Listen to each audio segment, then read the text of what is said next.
Hey everybody, welcome. Let's get ready to discuss the season finale of the Orville New Horizons. This episode being Future Unknown. And once again, I had my misgivings about last week. I mean, last week was a fun episode, but I felt it resolved things too quickly. But that's just me. I know a lot of people are going to disagree on that, but tonight's episode felt like a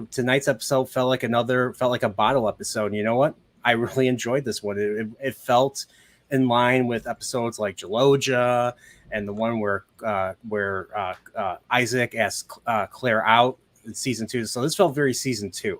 So I felt, this was a very interesting episode. And I also think it was kind of them trying to sell a new season by having them really go into like what life is like in the unions, that whole Lysella arc. So, but that's just my initial take. So before we go any further, just want to welcome Hollywood scholar Jed's here. He's my special guest for tonight, and we've got DJ Ronnie G. So, so what are your initial? So I just want to hear some quick initial thoughts. We're gonna breeze through the breakdown so that we'll have time to bring people in. So, but before I go any further, before I do anything, if you have any questions directed at me, hit at Nerdporial or hit at anyone on the panel, and I will try to save it and we'll answer questions later. Or if you want a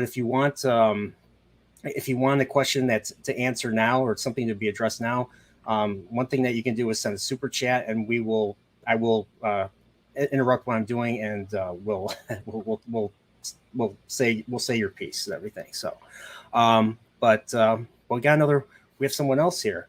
We have, oh my God, it's Mike.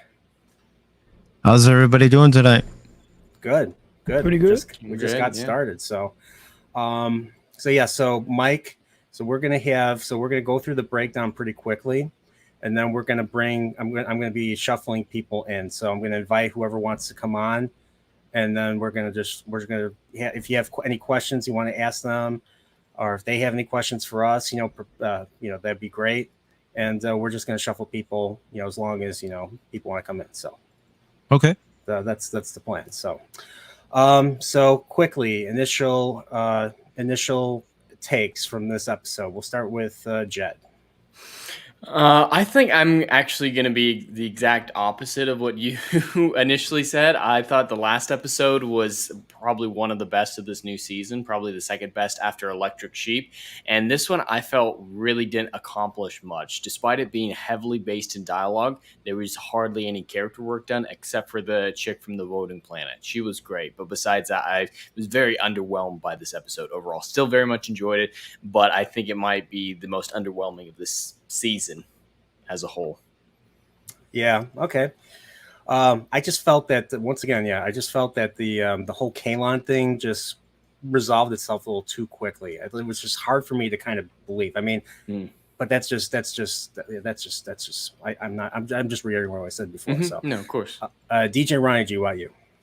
Well, it was definitely not like out with a bang. It was a good episode overall, no complaints. It started off kind of funny, which is like what I originally liked about season 1 and 2. And there was one element that occurs in the middle of the episode, which I was expecting them to expand on it. I was expecting crap to hit the fan really hard at that point. And when we get to it, I will, briefly chime in on where that idea came to mind. Oh, okay. I don't want to spoil it, Of course. And best for last, Mike. You reserved your take from last week to now. So I want to hear everything. Lay it out on all of us. Okay. After watching this episode, this didn't feel like a season finale. It felt more like a series finale. I saw exactly. I felt the same way. And what's funny is because they wrapped up the Kalon stuff last week, and they did this because like they weren't sure if they were going to get another season.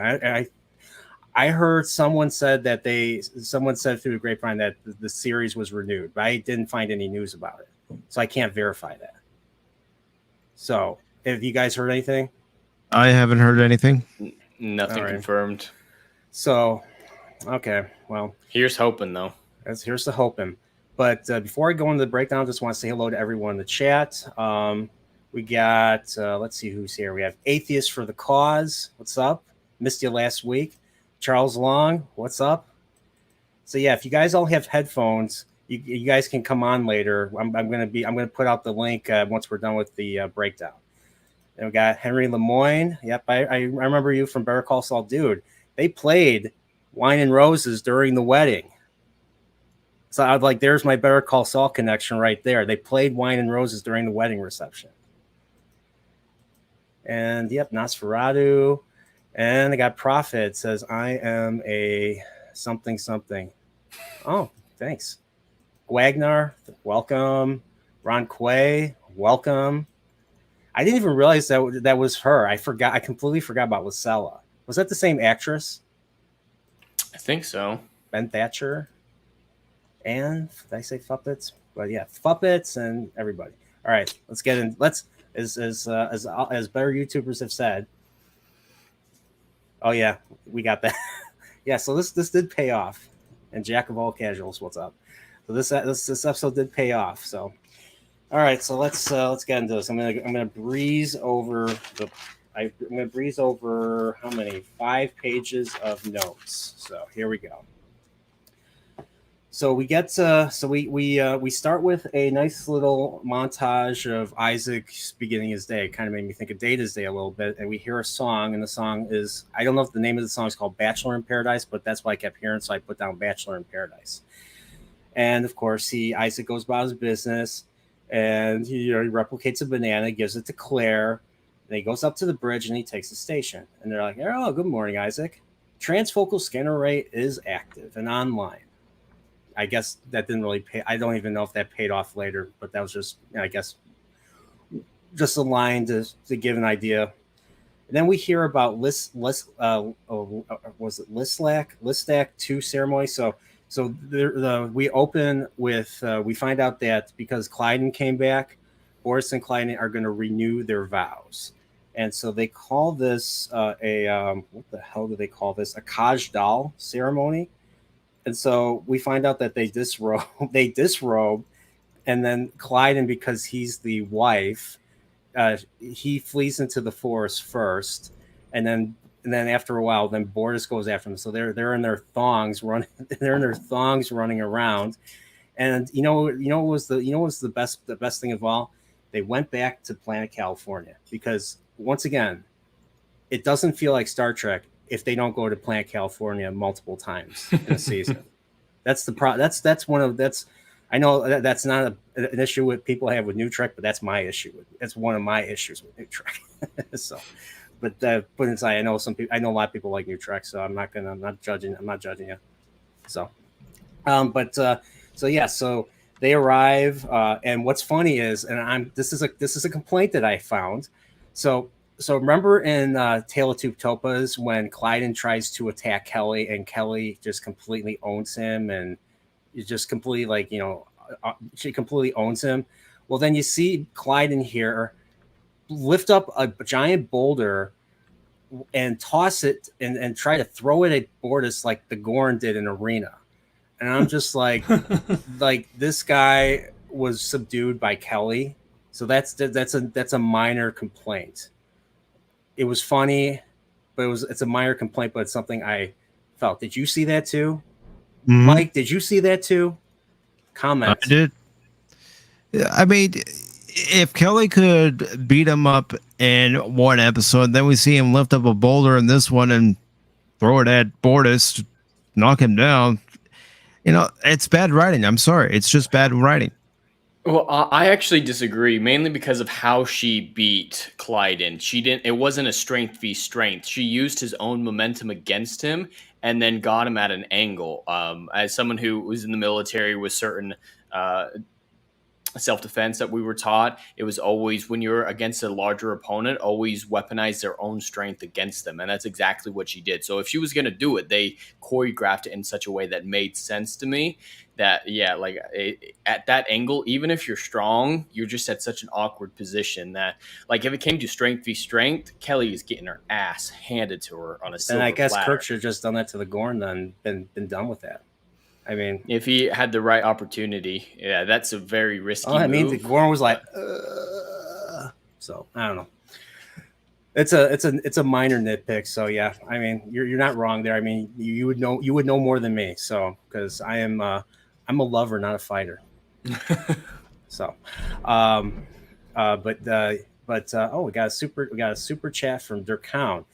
Durkown, I did read your super chat. I saved it right away when you posted it for Better Call Saul.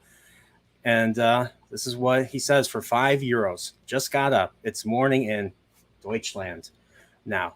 Wish I could talk to friends about science fiction instead of having to go to work soon. Have fun, guys. Well, thank you so much, Durkown. I appreciate it. And I hope you enjoyed the Better Call Saul stream that we did. So thank you. And okay, so where are we at? So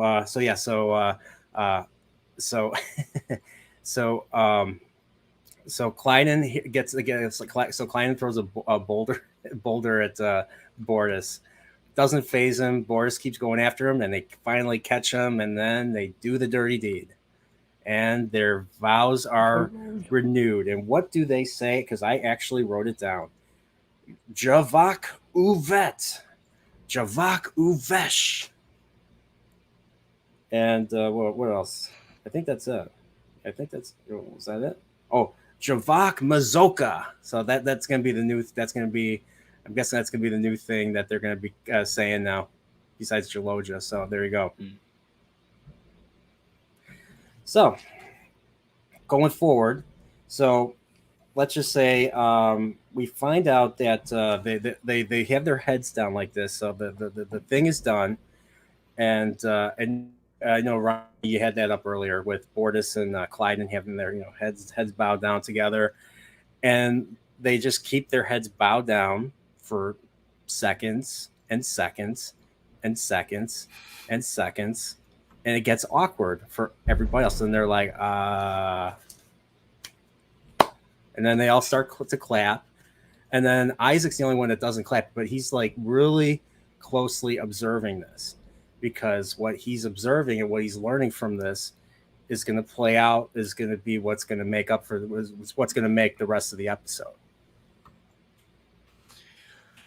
I actually had a pretty big problem with this sequence. Like, I love the character work that was being done. I love it when they explore cultural stuff like this, like Jaloja, this ceremony, stuff like that. But I'm still kind of against Clyden and Bortus just getting back together this easily. Like, I'm glad Clyden came back a few episodes back, but like, it needs to still be like, hey, you abandoned us. Like, actually, like, have some issues with that. It just seems like he was forgiven way too easily, and like there's still more to be explored there, but then just back to normal, better than ever. And I think that's very disappointing, especially after the development that's been done between the two of them, especially this season.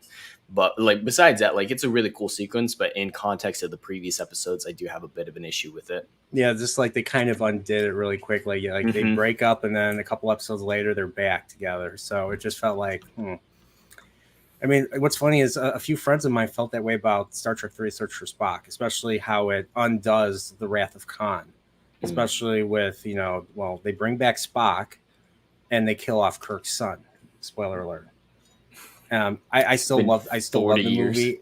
Yeah, I still love the movie despite that. I mean, that is one of its flaws. I don't disagree with that, but I still love the movie because of Kirk's journey in that movie too. So Kirk's journey in both 2 and 3 are great. And of course, the fight with Christopher Lloyd is just awesome. I have had enough of you. Yeah, I got to clip that. I have to clip that soon. Heck yeah. So I'll make that up. I won't. I don't have a clip of that, but I have a clip of an even better villain. Admiral.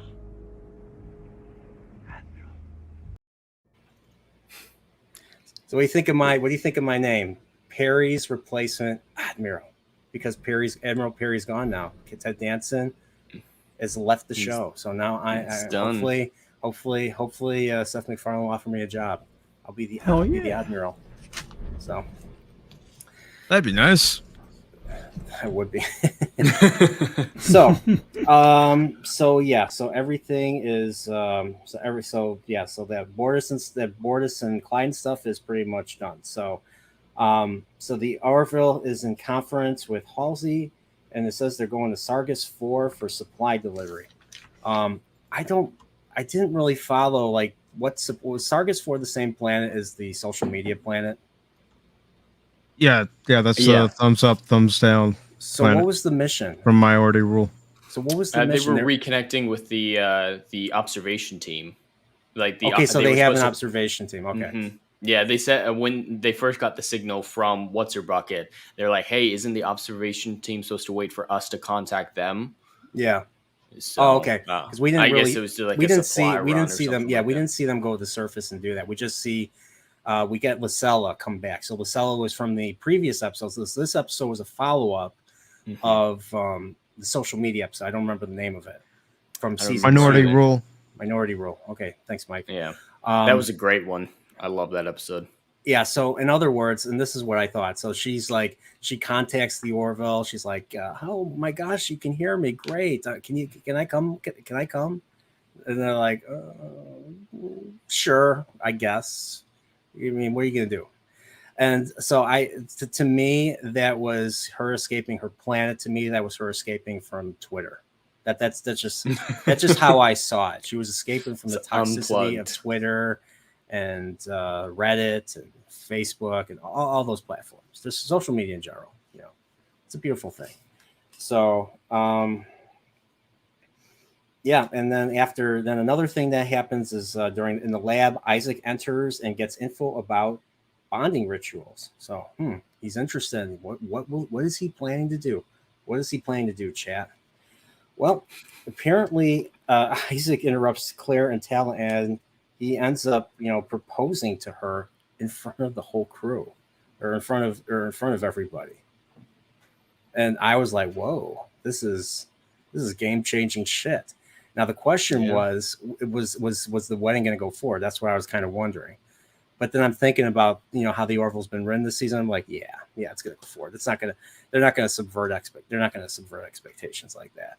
And she's just like, whoa, like, are you serious? Like, she's wondering like if he's serious, and I don't blame her, because you're just like, because he doesn't have because he doesn't have the affection, the emotions. I mean, he had that emotions briefly in that one episode with the emotional Kalon dude. I'm surprised that we didn't see in this episode. I'm surprised we didn't see. Yeah, I thought he was going to come back with that one scientist woman.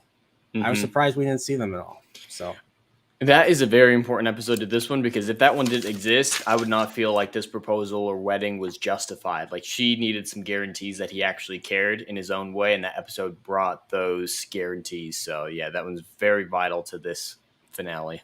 Yeah, I kind of liked. There was a nice conversation that she has with Isaac. She pulled they cut to her, like, kind of, she's kind of like, you got to be serious about this. Like, there's a lot of implications to marriage. And what I took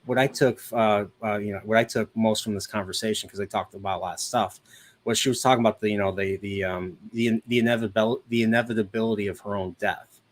And I like what he says. Like, he says, like, well, maybe I'll find another companion, but the one thing you won't ever have to worry about is I will always keep track of Isaac and Finn and everyone in the family. So, and then she's like, oh, that's nice.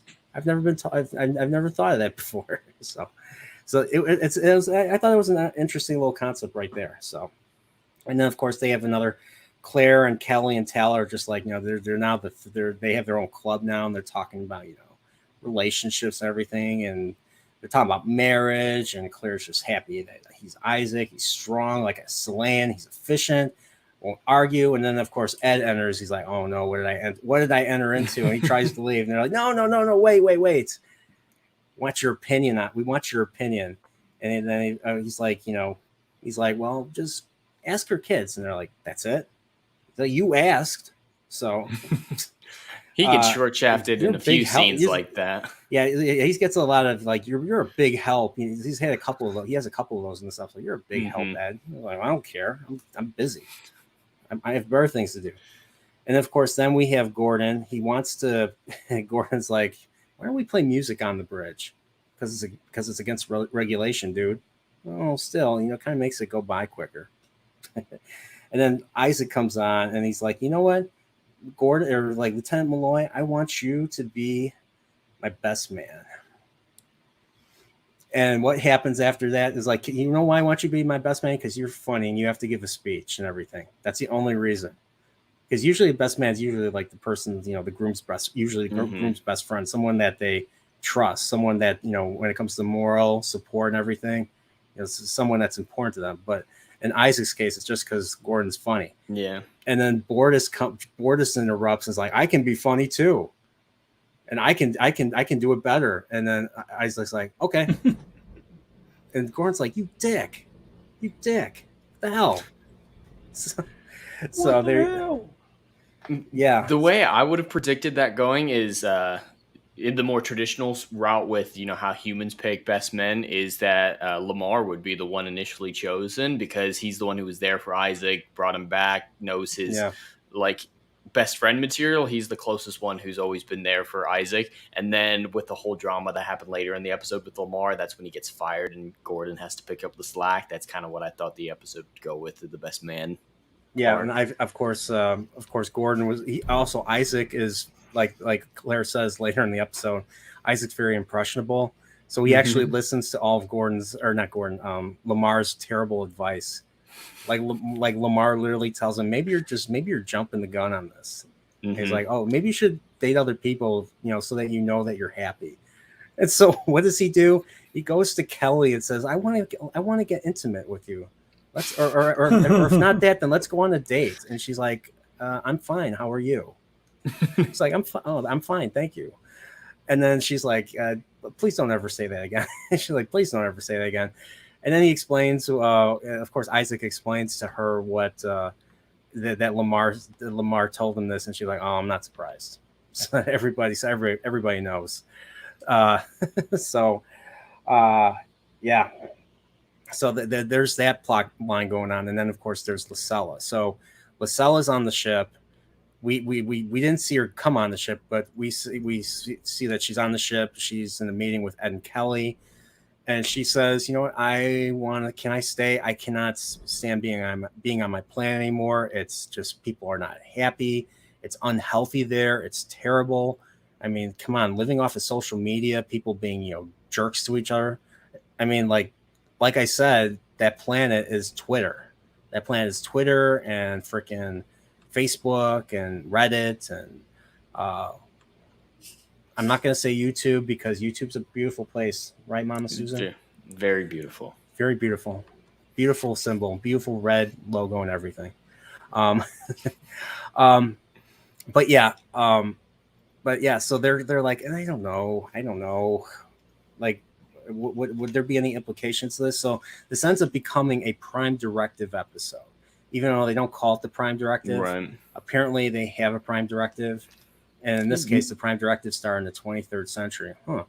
What other show takes place in the 23rd century? I don't know. I clearly don't know. Yeah. They needed to come up with a name for the directive, though. They kept saying, we have rules against this, and it's like 20 words to say Prime Directive. I wonder if they get in trouble if they actually called it the Prime Directive. They probably would, but I mean, they've renamed the holodeck as the simulator. Just come up with something that sounds like Prime Directive, like First Rule or some dumb shit. Just have an actual name for it. I mean, you have the Non-Interference Act of 23 whatever. Boom. Yeah, I like it. Yeah, because you can't say Prime Directive, you can't say General Order 1. So yeah, 23, yeah, whatever. So yeah, so I guess Mike, maybe so Seth, Tom, David, if you guys are listening, listen to Mike. Use that. And I get a finder's fee for that, by the way. So of course. So I'll be $350. So we find engineering. Gordon plays a joke on Lamar, saying, "Oh, the captain wants you to go down to the planet." He's like, "Really? You're such a dick, Gordon." And of course, then we find out Isaac. Yeah, so this is the scene where Lamar tells Isaac. Isaac comes in and tells everybody that Claire's not made up her mind, and Lamar tells him that bad advice. Who's the engineering girl?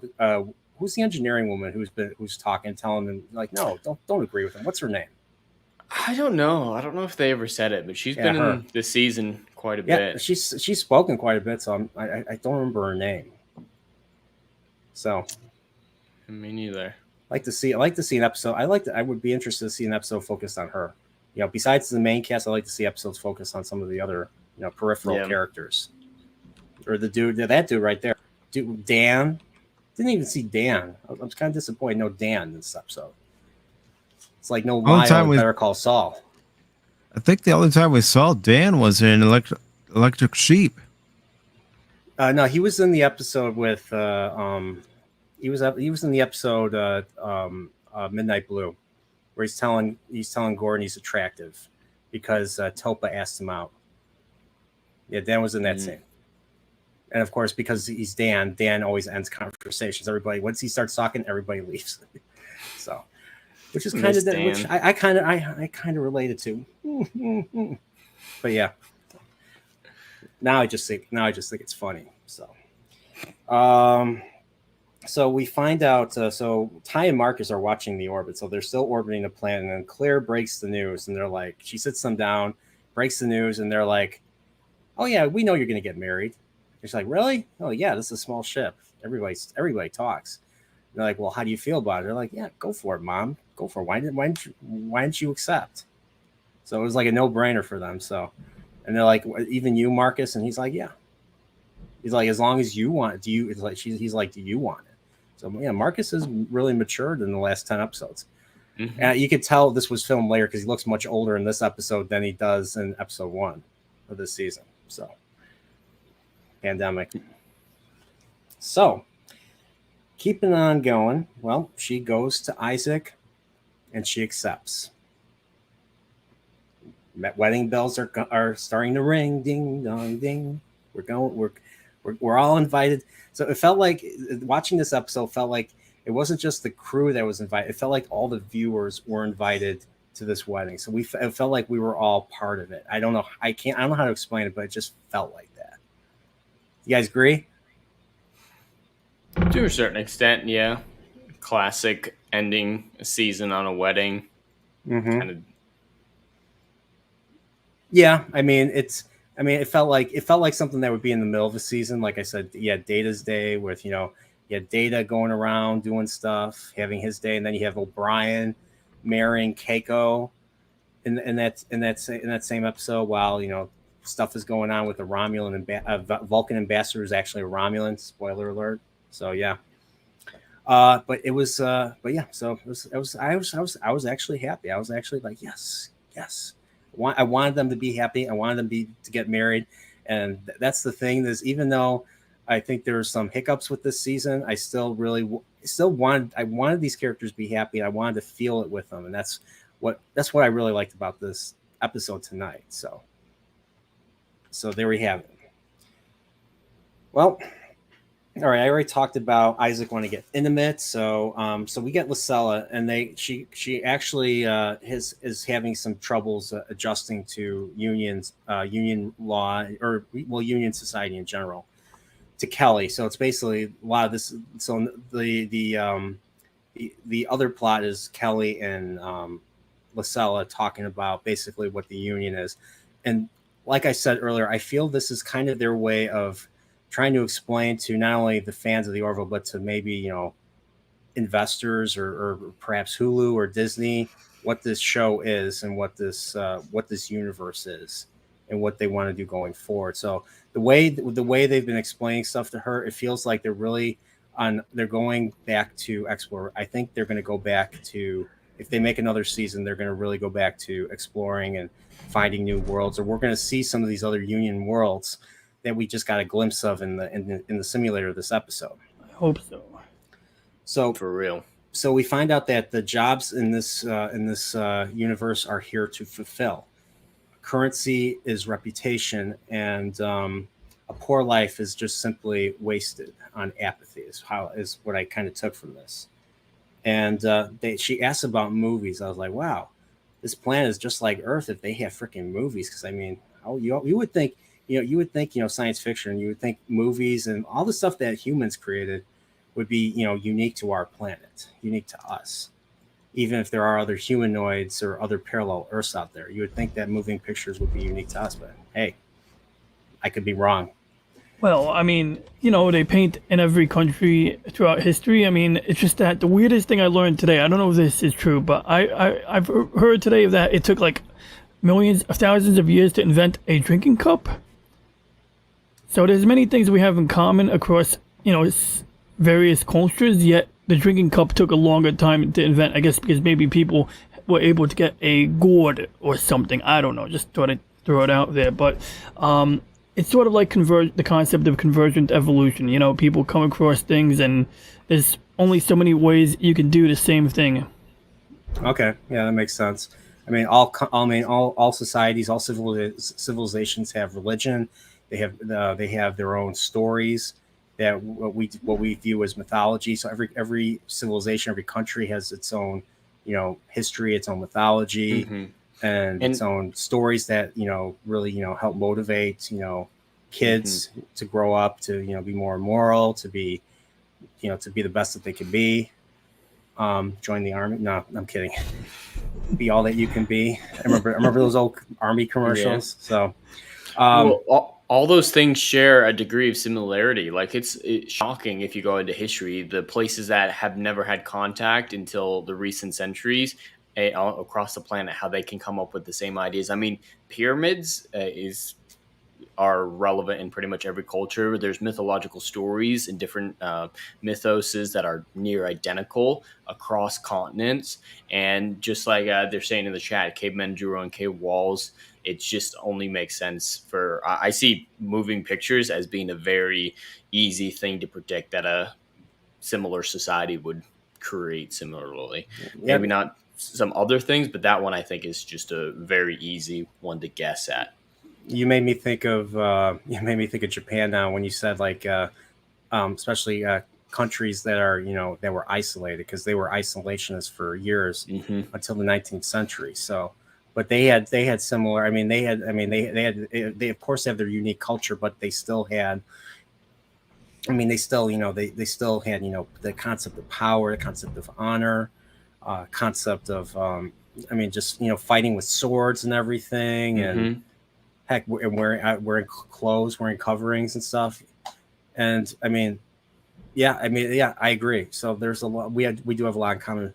Our space, though, unless the planet is just like Earth, and the people are very just like other people, it's tougher. Like I'm talking about for real now.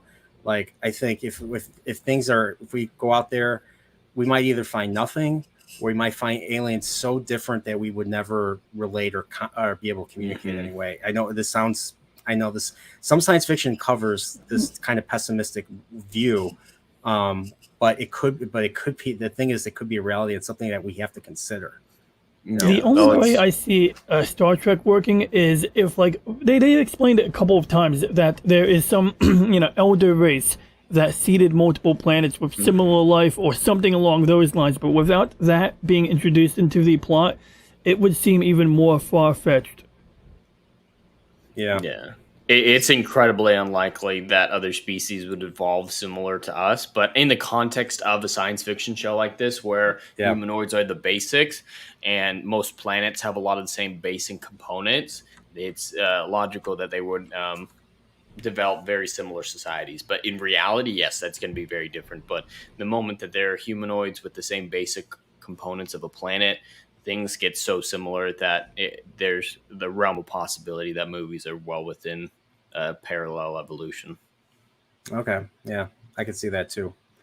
So let's keep going. Want to get through this. So let's. So we're back. Kelly. We're back with Kelly, and this time she's visiting Claire, and Claire makes her the maid of honor. And of course, he breaks it to her.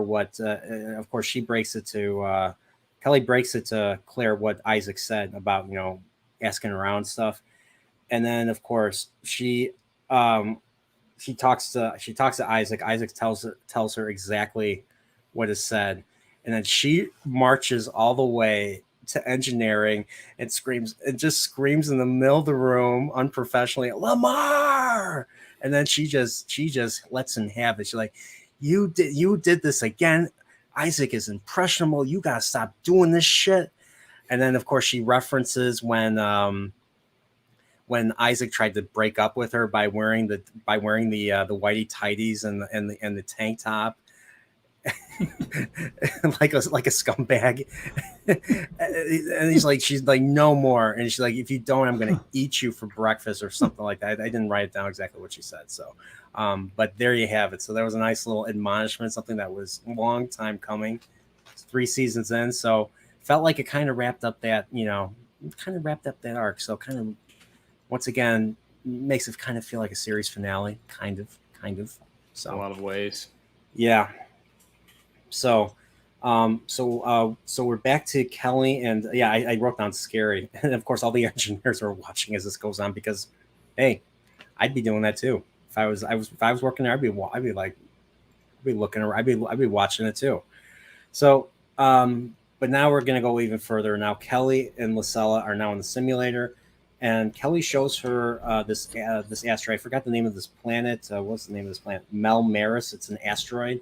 And there are these blue wispy things wandering around. We find out that these blue wispy things that live in the asteroid are actually they're called comelids, and they're actually members of the Union. And they're supposed to be the greatest mathematicians in the galaxy. So. Is one of the most beautiful places the Orville has ever put to screen. I was just blown away with how this environment looked. That's supposed to be the core up there, right? That's supposed to be maintaining. It's like a hollowed out asteroid or something. Yeah. Because it's weird. Because you always, whenever I think of when I think of like a planetary core, I always think of looking underground. Because we're on the crust and going underground. But here it's above them. So. Excuse that. Yeah, so there we have it. So we're back on the bridge, and I think I already talked about Isaac asking Gordon to be best man. Yeah, we already talked about that. So here's the other funny thing. Isaac, yeah, there you go. He's like, oh, I'm touched. And then of course, Bortus interrupts. He's like, I can do it better. Okay, then you do it. And Isaac, and then Gordon's like, really, dude? What the hell? And then, of course, it pays off later. We get to see how funny Bortus really is, and how entertaining, how he plans, how he hosts gatherings. Once you have hired Bortus to plan parties and weddings and everything, we'll get to that. So back to so Isaac invites. Of all the creatures in the galaxy, Isaac invites Kalon Primary. He's like, I want you to come to my wedding. He's like, what is this wedding thing? And he explains to him, and he's like, that sounds like enslavement to me. He's like, no, it's not enslavement. And he's like, okay, then do you want me to bring all the units? He's like, yeah.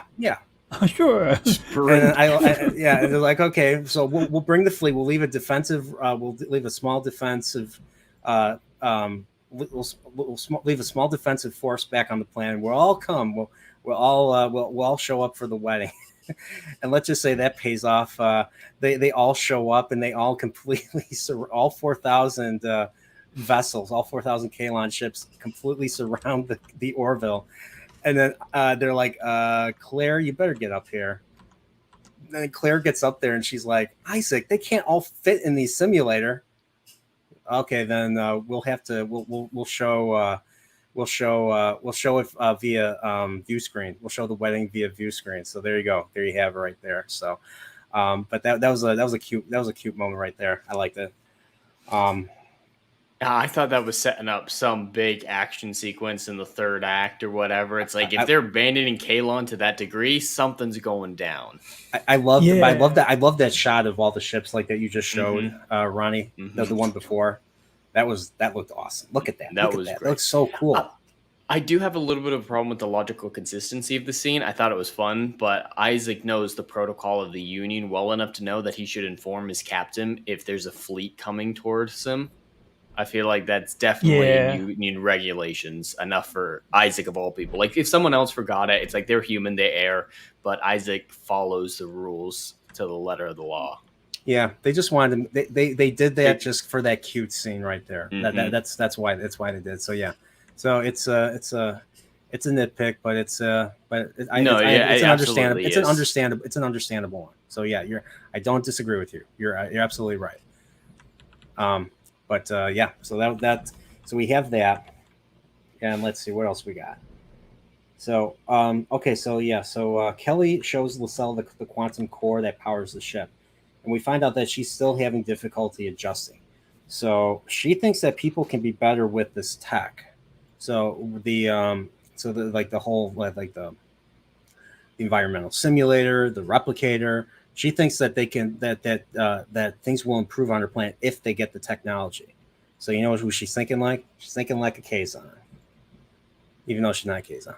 But and Kelly says that no, the opposite is true.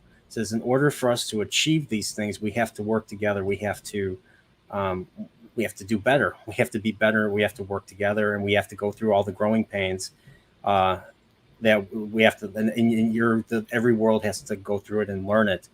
Or how did she put it? How did she put in this? But like I said, like they have to be better in order to achieve this tech in the first place. They have to have work together, big goals, and find commonality. And of course, let's see. Of course, Kelly does invite her to Claire's bachelorette party. So there was that. So more interesting conversation between Lysella and Kelly about that. I'm sure they said a lot more, but that was my main takeaway here. And so that happens after Lysella does something. So we're almost at that right point, so. Well, I do want to mention I really love how Kelly put one of the things she said. It said the ethics of a species need to evolve hand in hand with the advancement of technology. I love that approach to it, and really wish we could get some more exploration of it, just like they did in this episode. I just want more of that. I love those philosophical questions and ethics. Those are my favorite episodes of the Orville and sci-fi in general, when they delve into concepts like that. Yeah. And that's just a really fascinating way of putting it. The ethics of a species need to evolve. Just even Star Trek hasn't even gone to this length to really try to explain their system.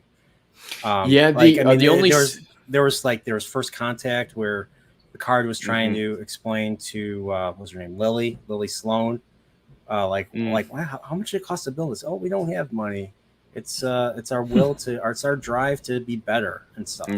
So it's the same idea. And then of course they go into it in TNG, and and then of course the famous the one of the more famous moments where they deal with the consequences of Prime Directive or not having a Prime Directive was an Enterprise, actually, with the three sex race. So there was the male and the female, and then there was the third sex. I don't know if you'd say it was binary, but it was kind of like that non-binary, and they were like treated like as second-class citizens, and that whole thing just kind of went to shit after Trip tried to get the non-binary person to kind of demand rights, right? Because she ended up committing suicide. The character ended up committing suicide, and that put Archer in a very bad position, a really awkward position. So I'd have to rewatch. It's been a while since I watched Enterprise, but I didn't forget that episode. But that was one of the reasons why they brought on the Prime Directive in the first place. So. Well, there was one of the only. No, you go first. Oh, just real fast. Yeah. One of the only times they talked about the reasoning behind the Prime Directive in TNG is also one of my favorite Picard scenes, is where he talks about the Prime Directive. It's not just a rule, it's a philosophy. And Yeah. I really love that speech. I can't remember who he gives it to, but that's just a really Beverly. good speech. Is it Beverly? I think it was. I'm trying to remember. I think it was the episode with. I think it was the episode with the terrorists, the terrorist plan, I believe. It's been a long time. I just always remember him saying philosophy in a really cool way. Or maybe it was from season 1. I'm not sure. Justice. Maybe it was Justice when Wesley. Something happened. I know he was telling this to Beverly. So I watched it not too long ago. So it's from the earlier seasons. So, Mike, if you remember, let us know. I thought there was an episode of Enterprise where Malcolm left a communicator behind. There was.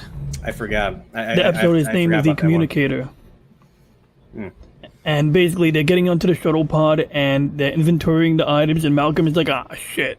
And he says to Audrey, like, my communicator is missing, and they had to go back in disguise, and, they didn't have a prime directive, but they still felt the importance behind retrieving it. And I forgot the details, but yeah, there was some interesting occurrences on that planet, from the side of those who did find the communicator.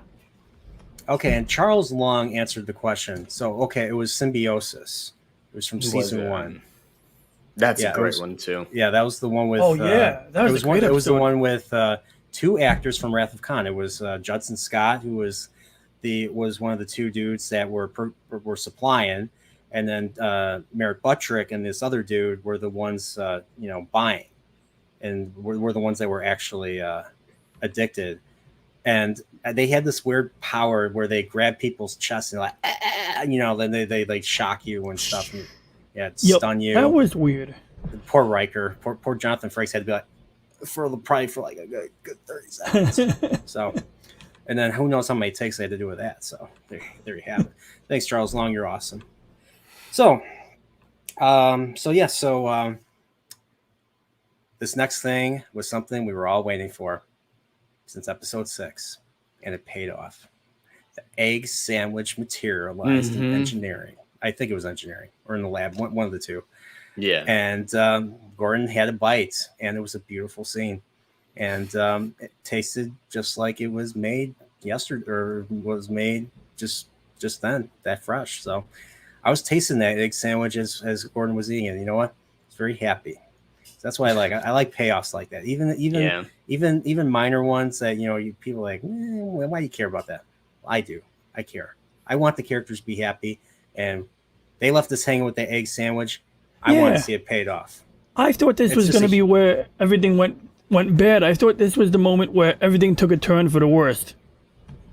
Oh really? Really? Like I thought maybe the Kalons would be like, we are detecting maybe the Kalons would say they were detecting a temporal disturbance, and that would open up a can of worms since you now have like a crap ton of Kalon ships. Yeah, what's funny is because this episode is called Future Unknown. A lot of people thought this was going to be a time travel episode. I'm glad it wasn't the case. I don't want another. I did not. I felt like I liked the episode. I loved the scenes were really well performed in that time travel episode. But the thing was, they didn't have to go harass Gordon to go. They could have just left without, threatening to take him away from his family. So, it was a beautiful scene, and it was very good acting from everyone, from Scott Grimes. But it was something that they didn't need to do. So, right. So, in my opinion. So, no, I agree with that. That's just something that's just a takeaway. But let's keep going. So the egg salad sandwich appears, and Gordon complains about Bortus just bullying his way to best man. I just laughed when I heard bullying his way to best man. So 2 more pages. We're almost done. So they're planning the bachelorette party. Perfect scene. And then, of course, this is where Lysella learns about the replicator, gets a glass of water, and then this is where she really questions, like why they don't share the technology. Thinking like a Kazon again, Kazon Nistrum. And then of course Kelly goes into it saying that if we tried to give this technology to you, like at the current state of your society, the rich and powerful would exploit it and would make it not available to everyone. So so she says the tech and societal ethics have to progress hand in hand. And I'm thinking, like, who are these evil rich people? Who are they referring to? Are you referring to your Bezos and your Bill Gates and your your Mike Bloomberg's and all those guys. I thought they were all on your side. Oh well. Yeah, Oh well. right? I guess I thought all the rich people were virtuous now. They're all, wanting big It's still government popular and- to be anti this amorphous blob of richness. I think that's more what it was. Yeah. It's just popular to be And anti. it's funny, and Seth MacFarlane himself is pretty wealthy too, with all the Did stuff somebody he's say done. Morpheus Blob? Did somebody say Morpheus Blob? I did. Yeah. Morpheus Blob. There you go. But I absolutely agree with your point. I mean, like a lot of the politicians and individuals who advocate for, like reigning in the super wealthy are usually those who also reap the benefits of being in that position, which I find ironic. Yeah, I mean, a lot of insider trading. I'm certain a lot of people heard of a certain politician who may be who speaks. That's all I'll say. Yeah. Insider trading, learning about stuff, and then money. They did talk about how they don't need money, but they also say reputation is a type of currency, and that still makes it a traditional society because we can value different things. There's been points in our society where money meant different things, currency meant different things. So it's still a society that values the same type of stuff. It just approaches it in a very different way. Yeah, so it's a society that really values action, like doing stuff, keeping busy, like Kelly said, achieving big goals, and working with others, and not being petty about it. That's basically what it said. What I took from it. So let's keep going. So Lucella kind of retreats. She's still kind of upset about this, and we'll get to more of her stuff later. Now we're at the bachelor party time. It's Las Vegas. We got a quiet, jazzy vibe, and Bordas comes out on the stage as an Elvis impersonator. And Colliden's like, hooray, hooray, hooray. And they're all like, oh, God, I want to die. What is this? And then I wanted him to sing some Elvis, like Hound Dog. I wanted to see him try that, like an actual hardcore. I was hoping it'd be awesome, but it was terrible. And I guess that was supposed to be the point. It was that he bullies his way in. Now he's like the worst, best man in the world. So the thing is, Isaac is there, right? So if Isaac is there, how is Isaac also at the bachelorette party, which they cut to right after this? Unless that's a hologram. Unless that was a hologram of Isaac. But would Isaac strip and dance and grind? I guess not. So no. Yeah, he was definitely a hologram. He was definitely a hologram. If they asked him to, he probably would. It's like, is this a social experiment? He'd have to learn. He'd have to learn it, and then just download it from the records. Yeah, just download it from the records. So the bachelorette party is hopping. It's the complete opposite. And then they're playing Freedom, Freedom, Freedom, don't copyright me, Freedom, Aretha Franklin from Blues Brothers, great movie. So Isaac is strip dancing. He takes off his shirt and he has tassels come out of where his nipples would be. Tassel, like graduation tassels. There you go. There you have him right there. And then he's grinding away on Claire. It's just so ridiculous. It's just ridiculous. I was laughing. I was laughing the whole time. I'm like, wait a minute, Isaac's not there. What's going on here? But there you have it. So we're back to the. The ladies are having a blast, and that's a perfect picture. Great shot, Ronnie. That's a perfect picture of how the bachelor party is, and they are just. It is terrible. They are unhappy, and the only one that's happy is Clyden. Clyden's like, hooray, hooray. We hear hooray quite a bit in this episode. Hooray, and he's dressed like Charlie Sheen. Is that a Charlie Sheen t-shirt from 2.5 Men? A button down. Not watched it. I mean, I've seen. Well, I'll check into it in a little while. Okay, I guess it is. I've not watched I've seen it like on TV, like on TVs wherever, or if I go somewhere like to the gym, or it would be on TV and I would glimpse at it, but I wouldn't watch it. You know what I mean? But yeah, that kind of looks like something Charlie Sheen would wear. It.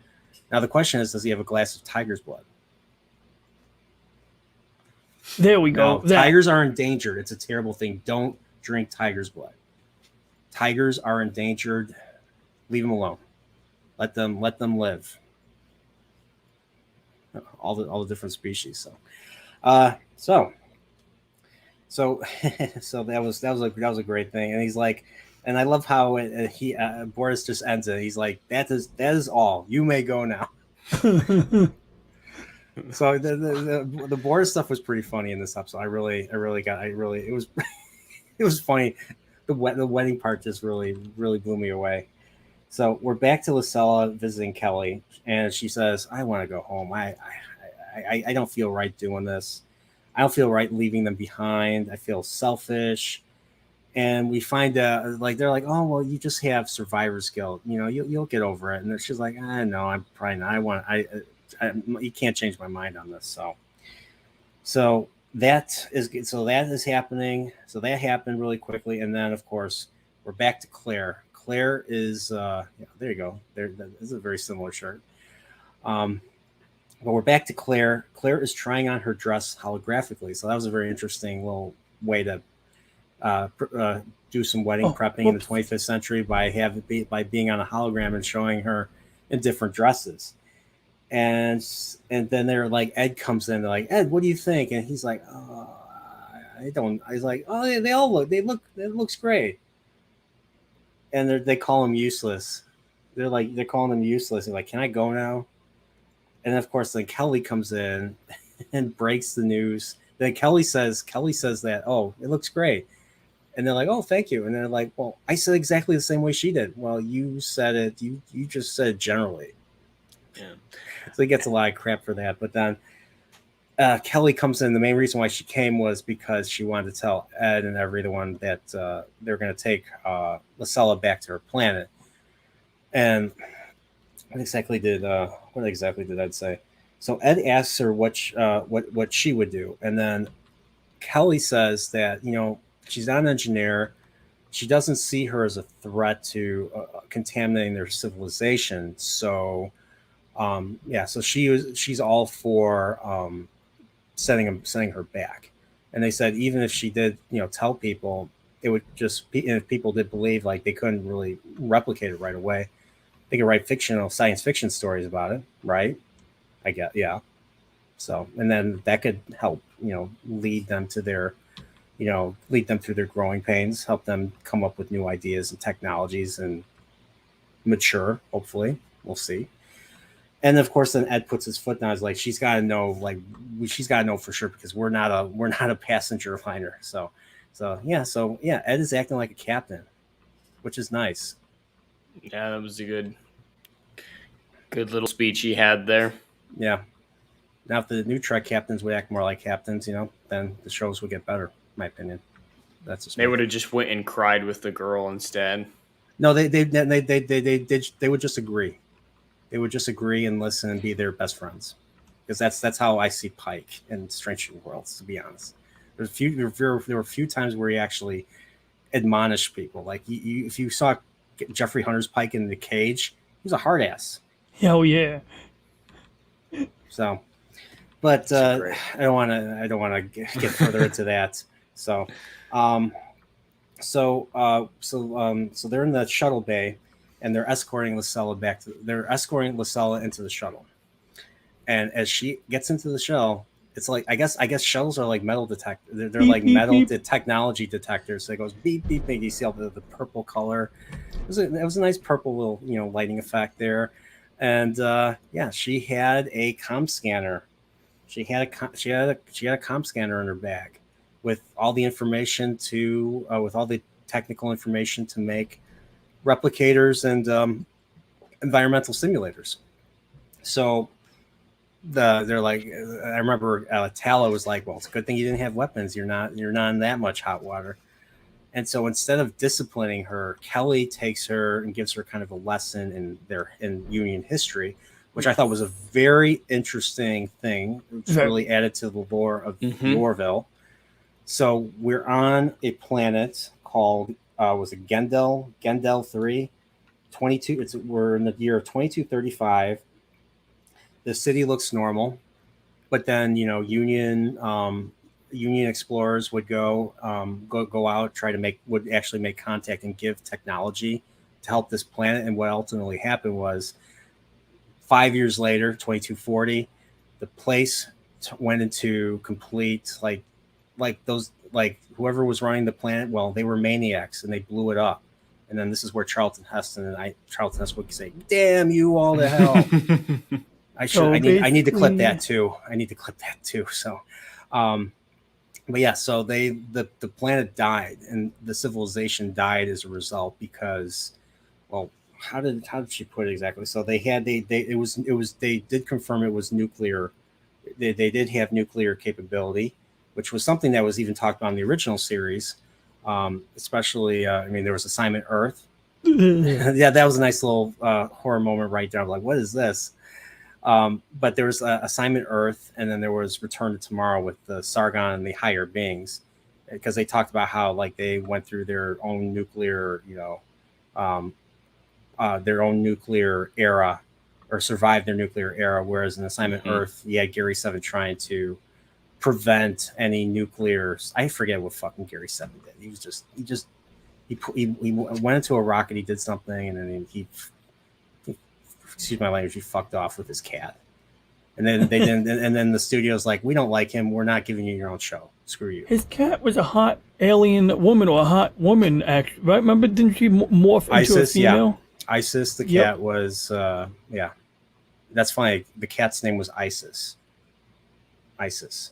Like the Egyptians, not like the Egyptian god from Stargate SG-1, not the group. Not the Islamic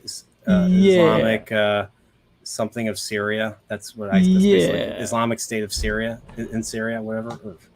That's funny. So that's when I heard ISIS on TV, I was thinking of the cat. I actually thought of the cat from Assignment Earth because I own the encyclopedia. I read all this. And of course, I've seen the episodes, so I couldn't help but think of it. So, does that make me a nerd? Yes, just a little bit. Orville. Yeah, there you go. So, but yeah, so it was. So just to go into more context, so 2240, there was a nuclear holocaust. So there was similar situation, personal gain. So people took that technology for personal gain and political dominance, and of course, as a result of not going through all the growing pains of all the other worlds did to earn their right to, be able to use these technologies, they destroyed themselves. There was I like how they said divided country with borders. I was like, I didn't know borders was that a bad thing, but apparently it is in the Orville's. In the Union, so can't have that now. Yeah, it's not like there's a border with Krill right now. So we get that, and of course, it's like you said, you cannot. The thing that she said that was most important is she can't pull them into the future. They need to do that on their own. That was basically what Kelly was trying to get at with this whole lesson right here. And I felt that was very important, and I thought it was. I loved hearing the story. I hope they do. If they make more seasons of the Orville, that they do more to do this. So, don't worry, we're almost done with the breakdown. This was definitely my favorite scene of this episode. It was very well done. A lot of subtlety. I just love lore building. I just love lore building that's that makes sense and has a decent thing. So, but yeah, so. Just want to say good night to Atheists for the Cause. I was hoping to get you on. I'm sorry I didn't get done quick enough. So, but we're almost done. I only got a page left. So, so we are now Kalon fleet arrives. We already talked about the Kalon fleet, 4,000 ships, and yeah, it was a cute scene right there. So now we finally made it to the wedding. Everybody's going to the wedding, and I forget, the white uniforms are the dress uniforms, right? Mm-hmm. Okay. That was just a question I had. So it's the wedding time, and you know who's back? Mark Jackson's back.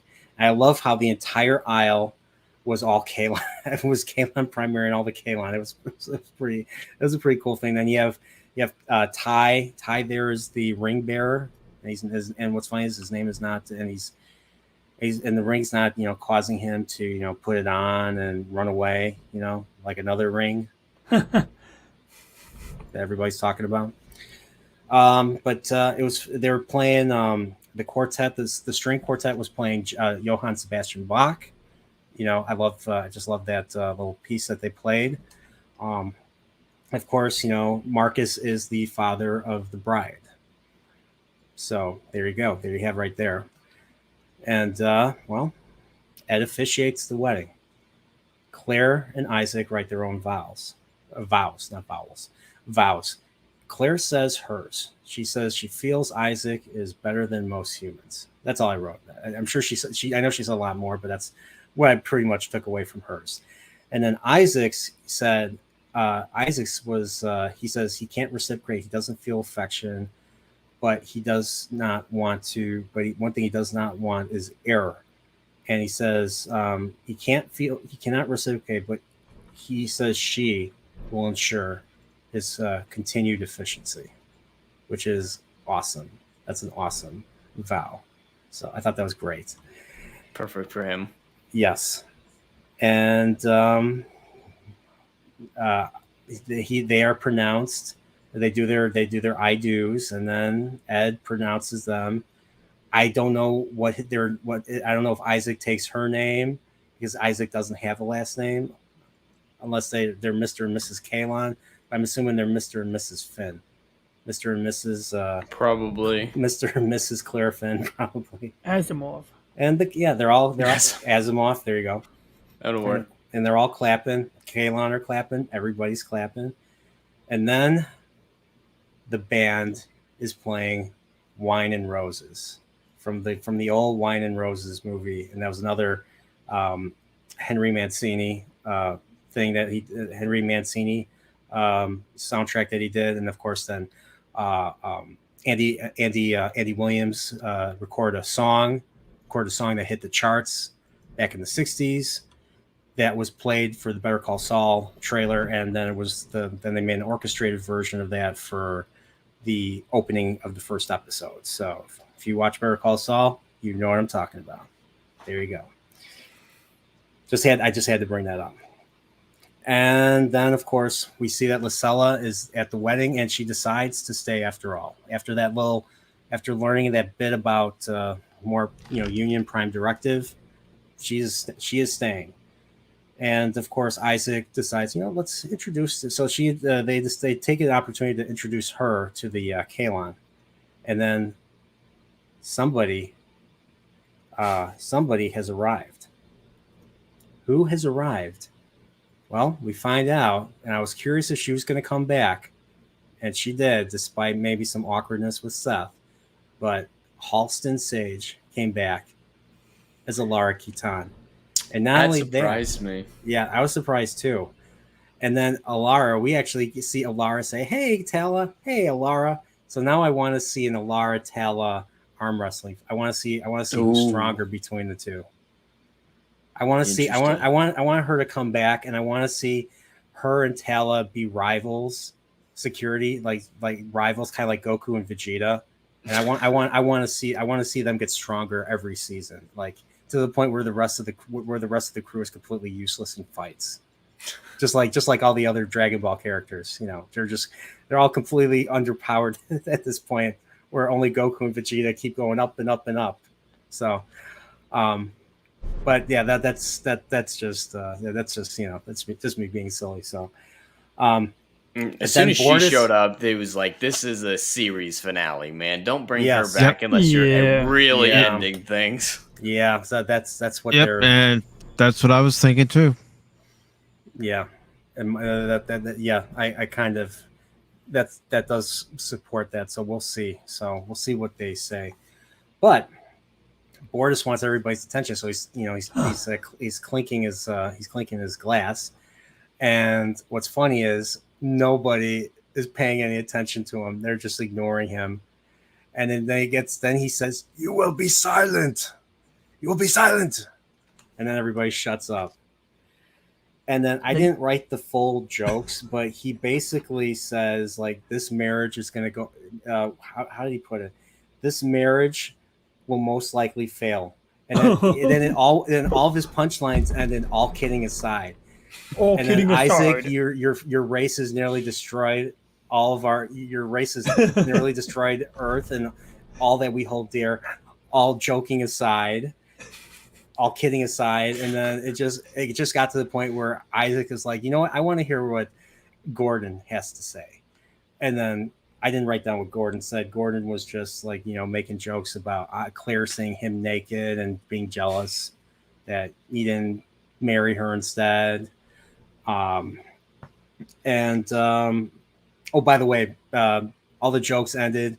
And Clyden said, "Hooray!" Because that's what Clyden did. That's all Clyden did this episode was run naked, or run in a thong, throw a boulder, and say "Hooray!" So, quite the addition. Yes. So, yeah. So one thing Gordon did say that that I felt that made me come up with my idea that the whole audience was invited to this wedding was when others find love, we all feel it together. And then, of course, he wishes them a happy marriage, and then they're like, cheers. And then Claire asks him to sing a song, and Gordon sings, and he sings, "It's Just a Lovely Ride." And that's pretty much how the episode ends.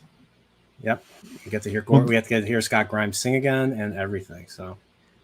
You also get that exterior shot of the Orville, and that exterior shot shows it going toward a nebula, and that's another reason why I was thinking this is a series finale, not a season finale. Kind of like Star Trek, kind of like Star Trek 6. Going off into the sunset. Yeah. Or even All Good Things when Picard shows up near the end and he actually joins the senior staff in a game of poker. And Sky's the limit. Yeah. I should have done this. You're always welcome to, sir. Yeah, well, but that's how Picard. That was Picard's arc. Picard always felt, he had to be the captain. He had to be on. He had to be at the peak alone, and stuff. He didn't feel like he could be truly friends with his officers. So, and that's how beautiful that ending was. So, but yeah, so great episode. I really enjoyed this one. Any final takes before we bring people in? I'm gonna go and put the link in right now. Well, I made an observation between Kelly and the captain, Ed. They did hold hands in a very lovingly way, so that may be hinting at their, future, for example. Oh, that's right. I forgot to mention. I did write that one down. But yeah, I thought maybe they're gonna come back together too. But yeah, that was kind of in case it did end. In case this is the series finale, like there's a, potential chance that they could get back together. So, I honestly hope not. They're really good as friends. I really like the dynamic that they had the last season or two since they kind of got over their feelings. Or at least appeared to. Fair enough. Yep. Okay, I'm putting it in. All right, the link is in. So anybody that wants to come in, so it'll be first come, first serve. And there's 18 people watching. If you have headphones on and something to speak into, come on by. Let's make this finale special. So, oh wow, but yeah, this was definitely a bottle episode. Usually, I don't remember. I don't think I've ever watched a season of any science fiction where it ended on a bottle episode of all things. Yeah. So. The Supernatural kind of did until the montage. Oh, Supernatural. Oh, yeah. Oh, okay. I've never watched Supernatural. Oh, yeah. I'm rewatching it for like the 100th time. I love that show. All how many? 15, 16 seasons? 15, yeah. 15. Did they wrap everything up? Yeah. No. Yeah, they kind of did the same thing as this season did, where like the second to last episode got the conflict resolved, and the last episode was just like, hey, what happens next type deal. They did a very good job. That last episode still hurts to watch. Yeah. So, in case, so overall thoughts on Orville New Horizons. I definitely thought it was the best season of the Orville to date. It just had some really interesting character arcs, and that's what's most important to me, and a lot of great character work. Electric Sheep is still my favorite episode of the Orville across its entirety, so the fact that that's included in the season is a big win for it, in my opinion. Yeah, I loved that opening episode. Um, what about you, DJ Ryan G? Well, on the whole, like I said, after getting an opportunity to compare it to seasons 1 and 2, it was a little lighter on the comedy, but I think towards the end they started getting stronger again in that regard. If they revisit the show, we maybe would get like exploration and comedy together once more. But I mean, it was all right. I mean, like, dude, it's like light years ahead, or at least I'm way more happier to watch this than any of the new Trek content. I tried to give it a chance. And, Discovery, I barely made it through a season and a quarter. And then a friend of mine, was like, oh, Picard's great. They got 7 of 9. He fell for the member berries. And, I tried to entertain it, and I gave up on Picard because in the last episode, they had a copy and paste fleet. They literally copied and pasted the same model. And I'm like, this is lazy as heck.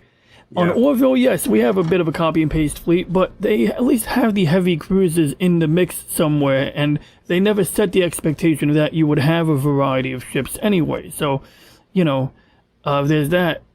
But, this was an okay ending. I mean, like, if they decide to end it here, I think, they didn't leave anything, like, any heavily loose ends, and they pretty rapidly solved the Kalon issue. They probably had to come to that rapid end because of doubts that this would get renewed.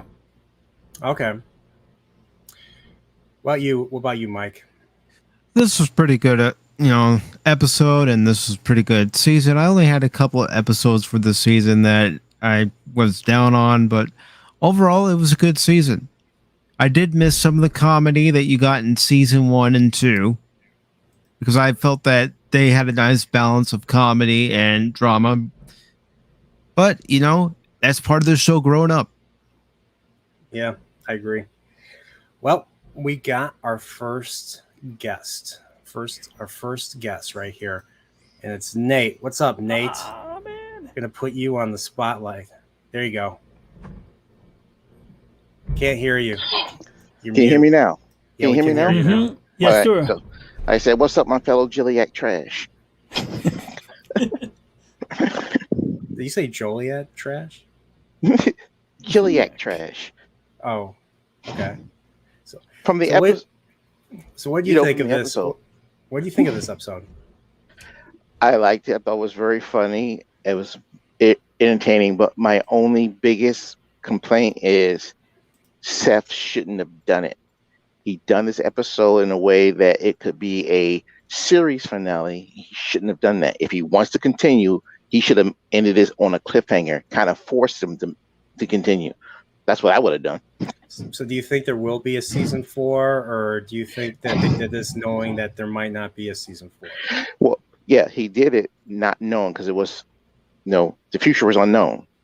But if Hulu/Disney don't renew this show, they're a bunch of dumbasses. They'd be leaving money on the table. While you have all these other franchises that, like Marvel, what was we will call used to be Star Trek, they're faltering. You have fan bases that's fractured. You got them insulting the fan base. You got the fans fighting fans. While the Orville, it's growing. The fans are just growing. We all, even when we criticize it, we still love it because nothing is perfect. So yeah, we can point out its flaws and still enjoy it. It's not like we're looking at it and saying, "Oh, this is just crap," like everything else. So if they want to walk away from all this money, merchandising, conventions, movies, rides at Disneyland, I mean, Bob Chapek would literally be the dumbest man to walk the face of the planet if he doesn't renew this. Yeah, you got a good point. You guys do Mike? Do you guys have questions for Nate?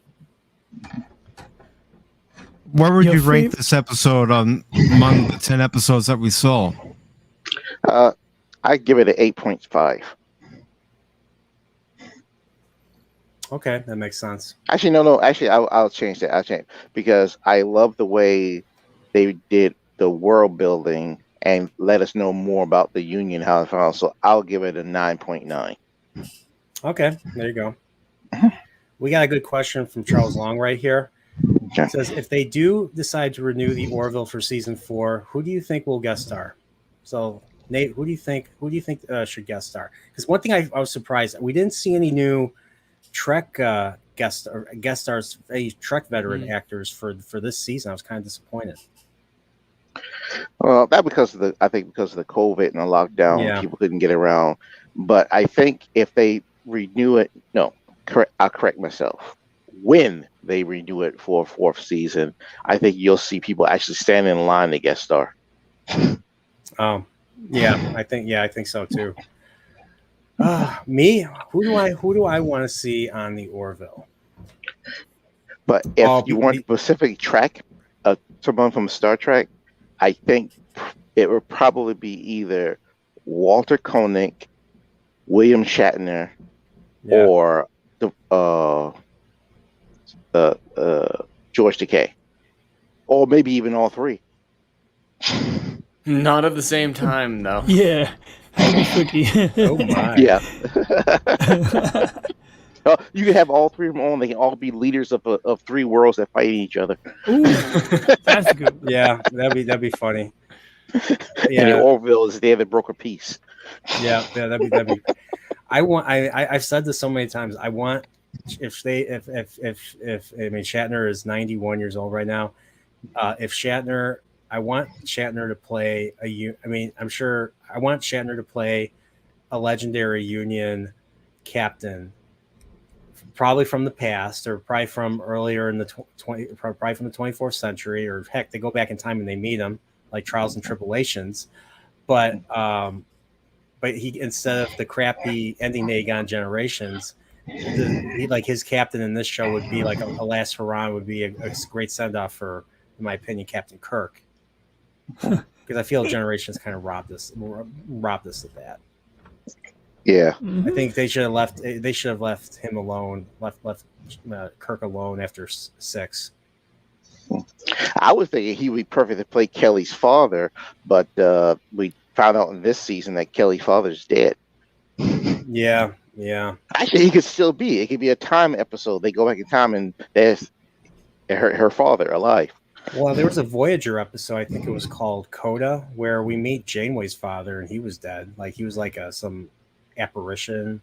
I don't remember if like this was like she was. I don't know if it was a nightmare. I forget exactly what the episode. I think she was in a coma or something, or she was in some sort of coma, and then she dreamed of her father, who was, I think, an admiral or something. Yeah, I don't know.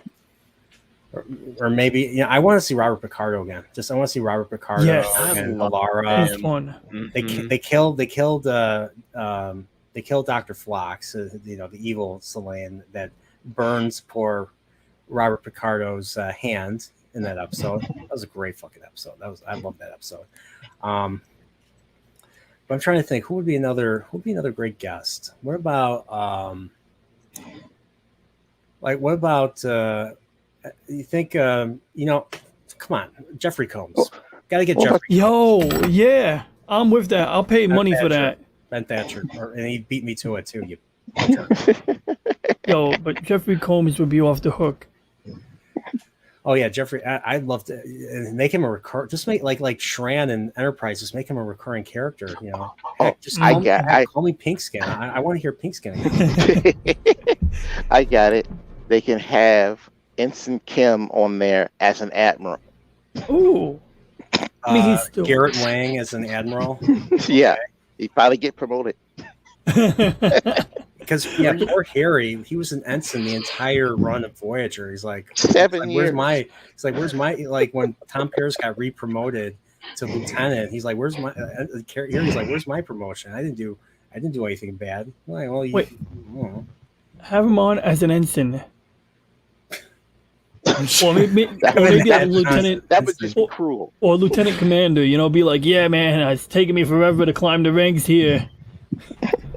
No, I think an admiral would be better. Yeah, Yeah, it would be proper. I mean, he's old enough. I mean, he's like, I think, Garrett Wang is in his 50s now. So, yeah, he can He can even have a line where, like, it took me a long time to make the rank of admiral. There you go. Yeah. Oh, but Avery did Brooks. you notice? Did you notice the dig at Star Trek: Strange New Worlds in this episode? No. Please. When Kelly was saying that it'd be okay for what's her name, Lacella, to go back to a world, she said it's not like she can go back and make a replicator because she's a simulator because she saw one. Oh, yeah. Do they do that in Strange New Worlds? Yeah. Yeah, So the reason the why, planet- so yeah, in the first episode, the planet that they go to develops warp technology. They have a warp reactor because they witnessed the battle in season 2 of Discovery with telescopes.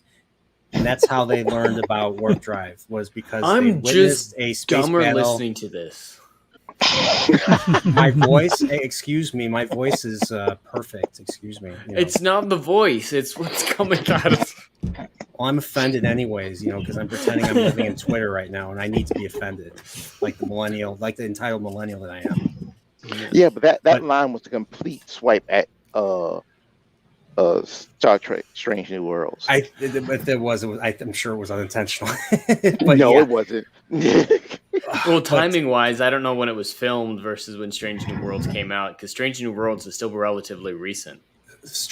What's funny was Strange New Worlds episode 3 or 4, the one where they encounter the Gorn ship and they have to hide from it, in the gas giant. I think that was the same week or the week after the Orville had its premiere. And they did the same thing. They had to hide from the Kalon on a gas giant. No, actually, it was the same week. And they had to do a similar tactic to get rid of them. So they had to pretend that they were destroyed. And the same thing was done with the Gorn. Like the Gorn just left after they saw an explosion. Like, oh, they must be dead. Same thing with the Kalon. They saw this big explosion in the gas giant. They thought they were dead, so they left. So yeah, so I'm kind of like, who copied who? Mm-hmm. But That the was Orville my did big it better. question. No, the Orville definitely did it better. So No question. Well, with cameos, they could go the other way, have Mikey Spock cameo and be the butt of every single joke. I'd be all right with that. yeah. Get her kicked out of the military. It's like, you just suck at being in charge. Go away now. Oh, we you can just- dream. You just suck at existing. Yeah. But yeah, anybody else that wants to come on, you can come on. I put out the link, so it looks like got some people just watching, I guess. So but yeah, well, yeah, Nate, thanks for coming on. That's no problem. Thanks for having me. No problem.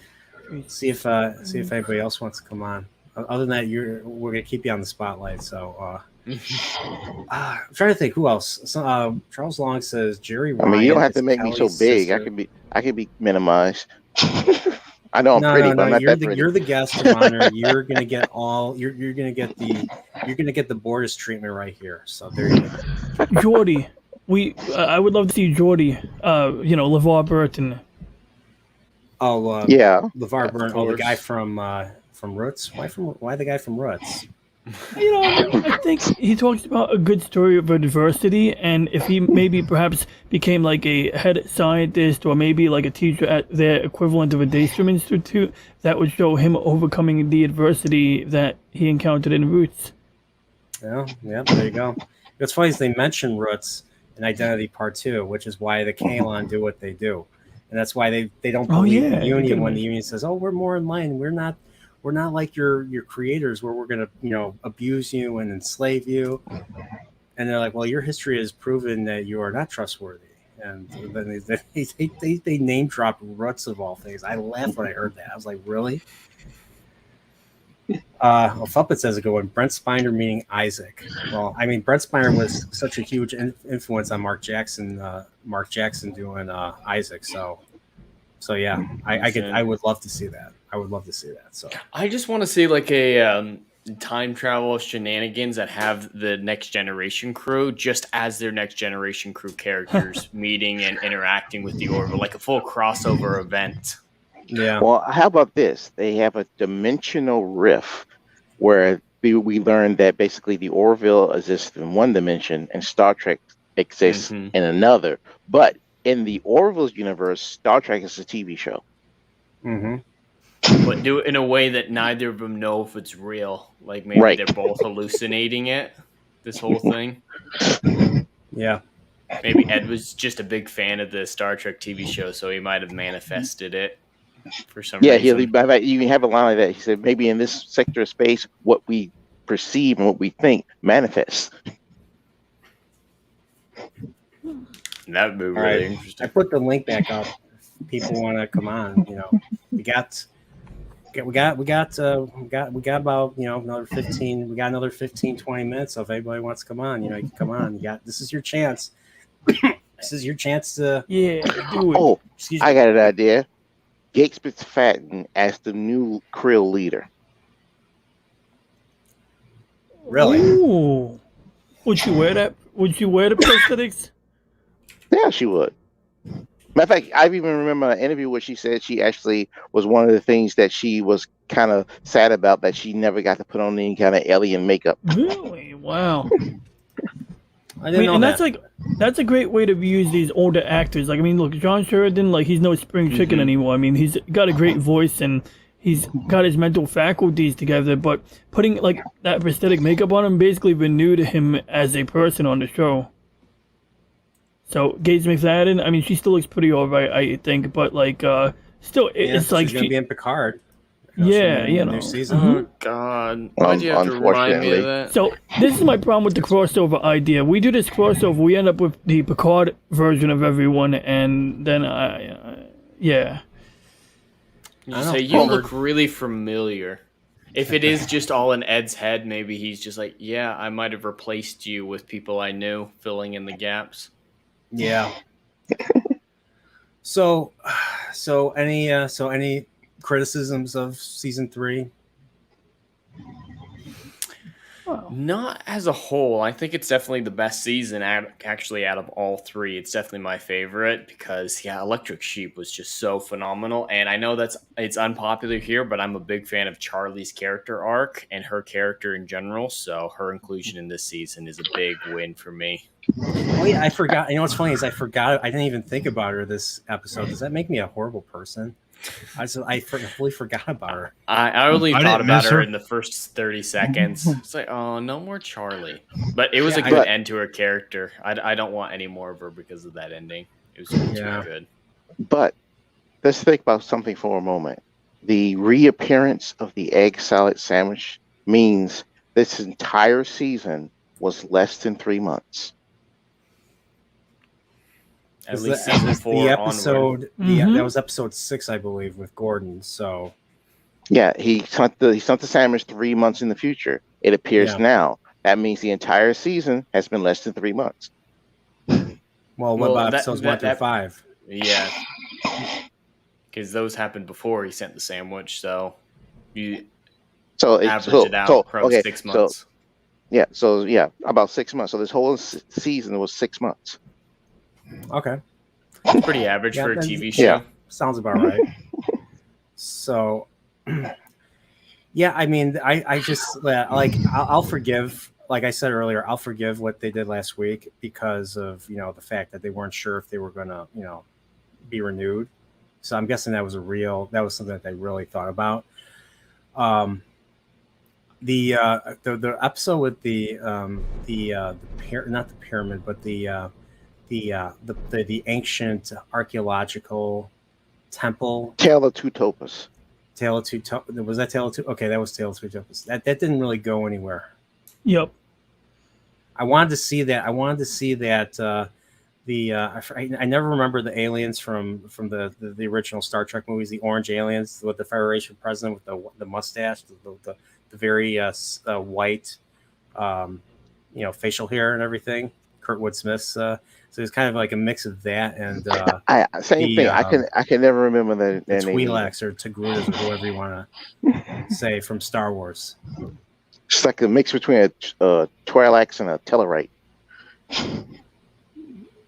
Not the Tellurite, the Yeah, I know. I Federation said, president from Star Trek 6. yeah, I said when I look at him, I think about the Twi'leks and the Tellarites, like they had a baby. You know, it's funny. I'm going to bring up a show called Discovery. The Oh Tellarites in Lord. that show looked more like the Klingons than the Klingons did. Why am I not surprised? Because I thought they were for a second. I thought they were Klingons, but wait a minute. They're not, those are not the Klingons. Are not Klingons. They're orcs in that show. So. Oh, And I'd like to know if they connect they should have kept Discovery. Takuvma alive. They should have kept Takuvma alive. Then kill him off right away. I think he would have been a great villain. But if they connect Discovery to Picard, how are they going to explain the reason why Worf actually looks like a Klingon? I guess I don't know. I guess they kind of forgot. It's a long story. They'll never admit it. Oh, who knows? Who knows? I mean, you haven't heard some of or read some of the interviews these writers from Strange New Worlds say about their scripts and their plots that completely flies not only in the face of established canon, just from previous episodes. They goes, oh, maybe it's right, maybe it's not. Oh well, maybe it'll work out, maybe it's not. Oh, maybe Spock was wrong when he said the war happened in the 1990s. Maybe it was an EMP device and it messed up all the records. It was like, you fucking idiots. Well, I mean, after learning what the finale was about, I was like, this is not part of any. This is part of a different continuity. This is not. This is a. It's either. This is to me, it's a retcon of the original series when they blatantly copied Balance of Terror and showed the Romulans before that, because even Enterprise did not show, like, people did not see the Romulans at all. They still managed to have the Romulans in the show without violating Balance of Terror. I mean, the only mistake they made was that they had the Romulans had the cloaking device, which when Balance of Terror, that cloaking device was a prototype. Yeah, that's true. Now, I would do some mental gymnastics by arguing that was not a full-fledged cloak, but a holographic generator of some kind of projector. But I could be speaking out of my buttocks. Well, I mean, it's just then you can work in the writer's room at Star Trek Strange New Worlds. Because that's how they write. They wipe their ass, stick it on a wall, and says, okay, that's a good idea. Yeah, and if somebody tells a story that's offensive, they'll get that person fired. like what's his name? Mosley? Yeah, real life story. He told his true real life story. As these would say, he told his truth and he got fired. Yeah. Bill, I think his name is Bill. Was it Bill Mosley? I forget. I forget. But yeah, it's crazy. It's crazy. And that he was supposed to be working, I think, season 2 or season 3 of Discovery. Well, technically, he didn't get fired because he said himself. He said when they came to him and the way they came to him and what they were complaining about, he was like, "Fuck y'all, I'm out." Yeah. I mean, yeah. Who wants to work like that? It's terrible. So it's like working with 3-year-olds. Yeah. So, any predictions for season 4 if they make a season 4? Will we see those demonic ships again from the Krill territory? Will the Krill use those demonic ships as weapons, even though they steered clear of them all these years? Maybe they'll try to weaponize them against the Union, or maybe the from the Shadow Realms, the demons will start to amass themselves and attack the Krill, and the Krill's going to come to the Union for help. I can see that. I hope they go like a Dominion route with it, like this just massive superior force that is just like uncompatible, and I think that would be a really good way of going about it. But yeah, I think so far being set up, the Shadow Realm demons are the best option for a series villain now after everything that's been resolved in this season. Yeah, there's also I'm trying to think. There was also that moment in that episode where one of the infected is like right up against the face of Isaac, and they're just staring each other down.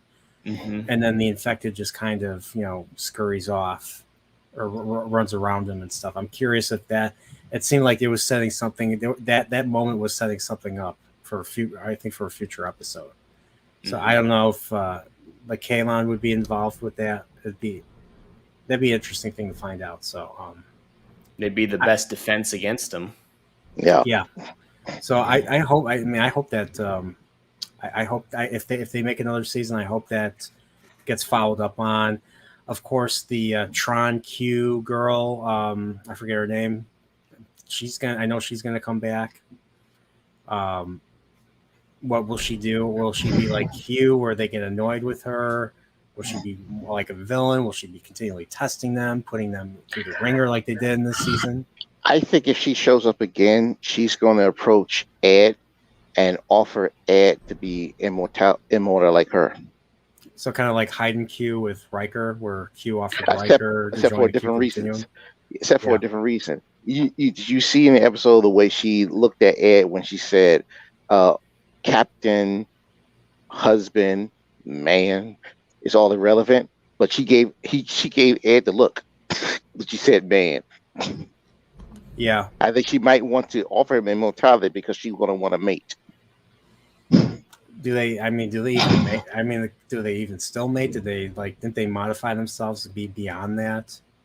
So yeah, but she seemed to have a curiosity, a fascination with the things they have actually outgrown. I mean, she's probably considered, to her race, she's probably the last person to be born. She's probably the youngest of the race. Everybody else is probably way older. She's more like a child or a teenager. That's why she went through all that thing. And I also see a limitation to what they can do. She picked that world because it had nothing on it. I don't think they can create where something already exists. That's interesting. Okay, that's interesting. I didn't think about that. So we had that. So what was another episode? So what was episode 4? That was that was episode 3. Episode 4 was Gently Falling Rain. Krill. So that was the one with the Krill. That's definitely gonna be followed up on.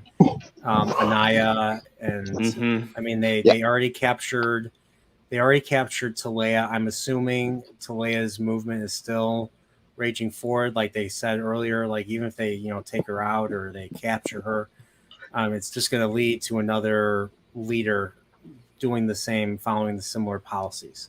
Maybe not. Okay. I don't know. Here's my prediction when it comes to Anaya. Either the first episode of the next season or the second episode, maybe even the last episode of the next season. They may save it for that long. Ed's going to get a communication from Krill. It's Anaya's caregiver, and saying that Anaya's been found out and she's not safe on Krill.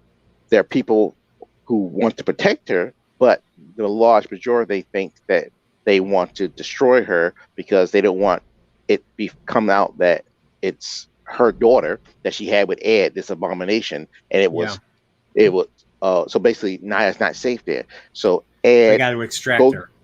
Ed goes to the union and say he needs to extract her, and of course the Admiralty will say no.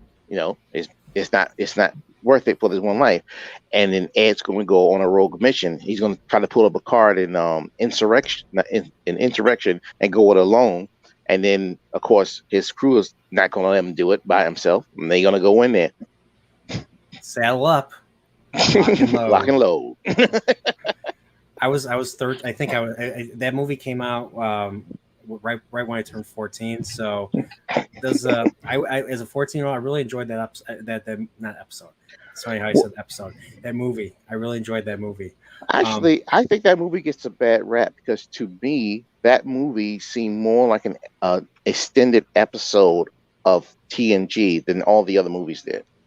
Yeah, and I mean I've watched our favorite YouTube channel, Red Letter Media, and they compared it to obviously Who Watches the Watchers, and they said Who Watches the Watchers, had that Who Watches the Watchers did that better because they were hiding from these people and viewing them, and then it just went into a completely different direction after that. After they were found out that they went into a completely different direction because the people on this planet were actually warp capable. They just gave it up.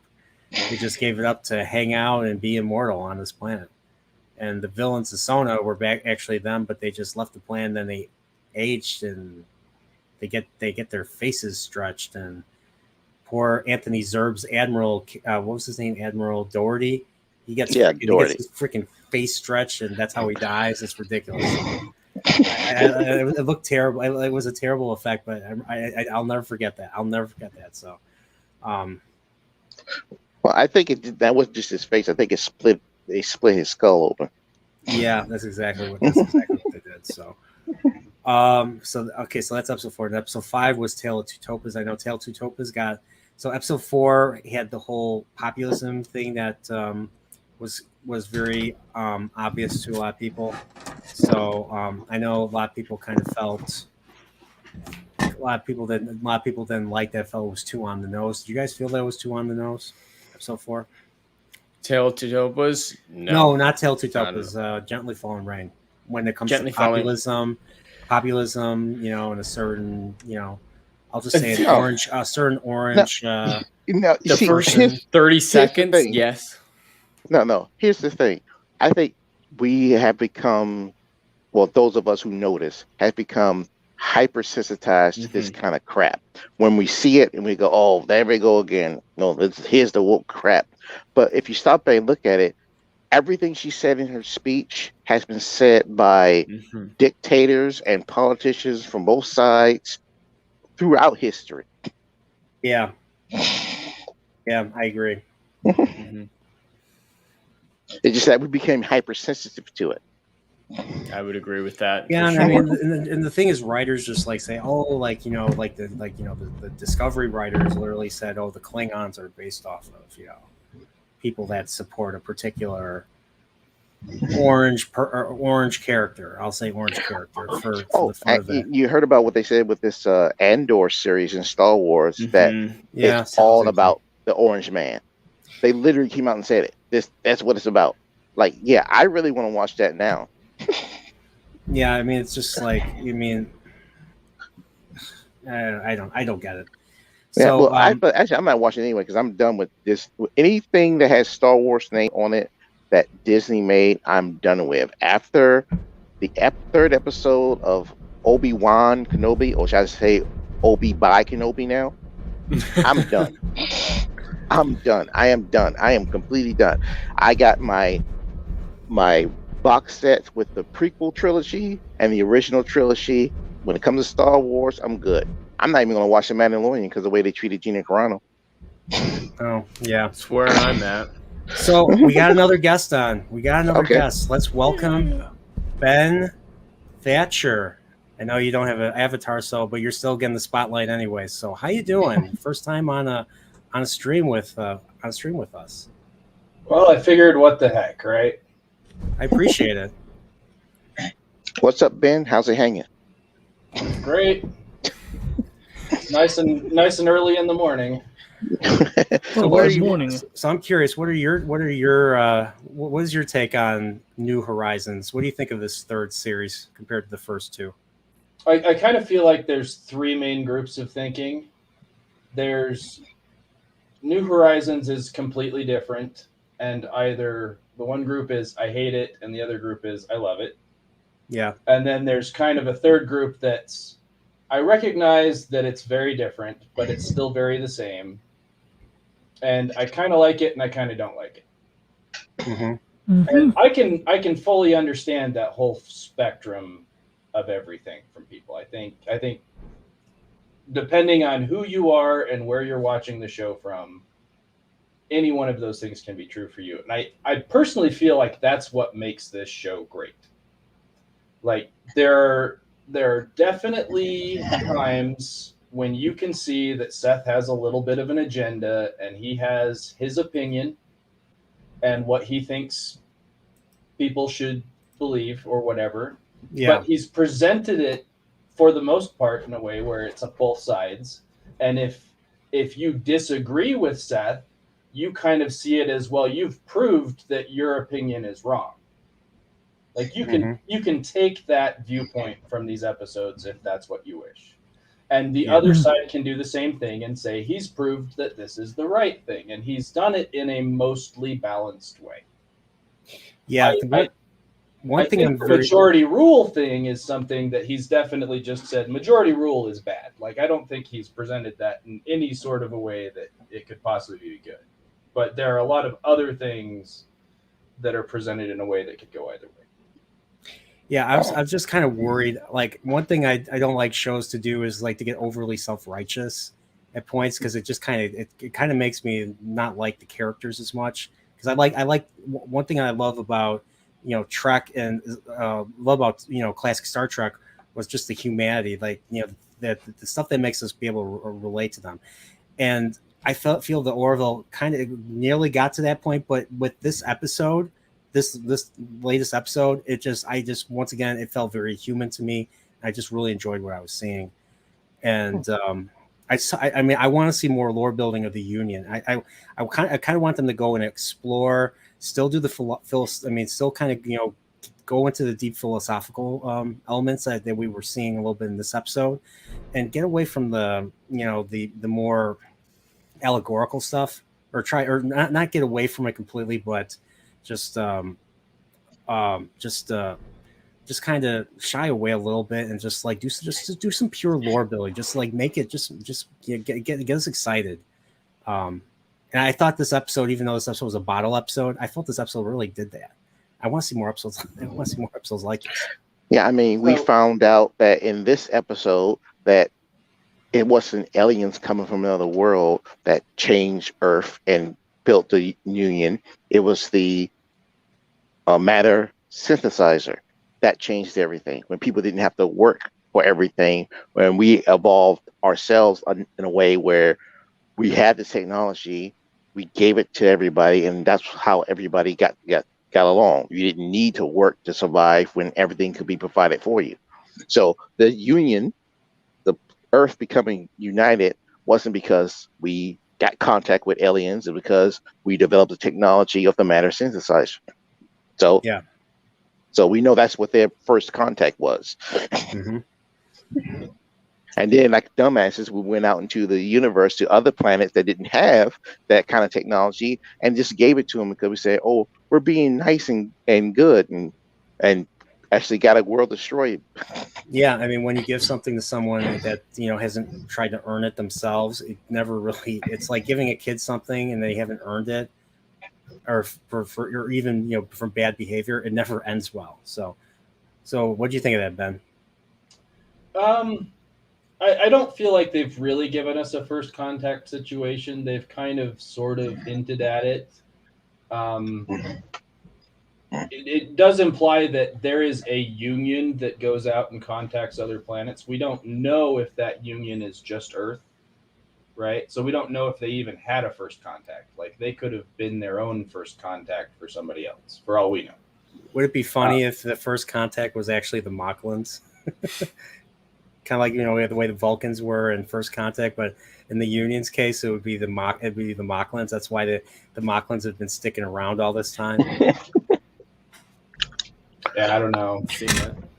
The one thing I would like to say, though, if I have a single significant criticism for this series, the one thing that I think that I can definitely say about New Horizons is that it doesn't feel like a cohesive season. There are a number of episodes that feel very their own thing. Like, none of the episodes is like Electric Sheep. Like, it stands on its own as being, this is a very specific feel of an episode. And none of the episodes other than Electric Sheep feel like Electric Sheep. And this most recent episode, our bottle episode, the finale, it felt the most like it was a season 1 or 2 episode. It had the humor. Yes. It had the same feel as those previous seasons had. And so in a lot of ways, New Horizons, it's kind of like that last season we got of Enterprise, where they were just shoehorning every good idea they had for the next 6 seasons into one season. where every episode feels like it's a different show. I mean, yeah, season 4 of Enterprise was them really trying to like bridge the with TOS, and that's kind of what fans wanted from the first place in the first place. So, but yeah, I agree. This season, it's like every episode was like had a specific theme, a specific point they wanted to make. You know, obviously episode 4 was about populism. Episode 5 was about the whole transgender issue. Even though with episode 5 with Topa, it's the opposite, because Topa was forced. She was as an infant, she was forced to be a male. So what I saw from episode 5 was them undoing that and making her the girl that she was originally supposed to be. So Yes. so it was. I had no problem with that. Yeah. I had no problem with Tale of Two Topas whatsoever. Yeah, Yeah. me neither. It threw enough complexity in it with her being originally a female to not be making a political statement on either side. It was just a wrench in the work to complicate things, and yeah, very much divorced it from both sides, I believe. That Yeah. episode would more likely offend people on Twitter, to be honest. Yeah, because I thought that episode was the most TOS when talk about tackling an issue, because Yeah. they made it a completely alien allegory, and you can take it either way you want it. Yeah. So, But I think what Ben was saying about the first episode to the rest of the episodes, I think the first episode with Electric Sheep was really tonally different because of the subject matter. They didn't want to put too much humor in it. And all the other episodes seem to have some humor in it, a joke here, a joke there. But yeah. Electric Sheep was like kind of played for really serious because of the subject matter. Because how can you make jokes when your subject matter is self-deletion? Yeah. Tackling suicide is, I mean, Well, that was something that Don't say that on YouTube. You might get demonetized. I haven't been demonetized for that. But I mean, suicide is it was a serious subject. It's not something it's something that, I mean, every time, if I hear about it, like if someone I knew did that, and I knew people that did self-deleted, it gave me the heebie-jeebies. It just made me think, what's going on in that person's mind to lead them to it. And it's a complicated thing. And it just the people that are left behind, it just makes you wonder, what could I have done? And it's like, going back to survivor's guilt, and that's kind of where what's her name, Stella, in this episode was feeling, being on the ship, being on the Orville. So, so Ben, what any hopes? What are your hopes for season 4? Assuming there's going to be a season 4. Other than Jeffrey Combs, my biggest hope for season 4 is save Nurse Park.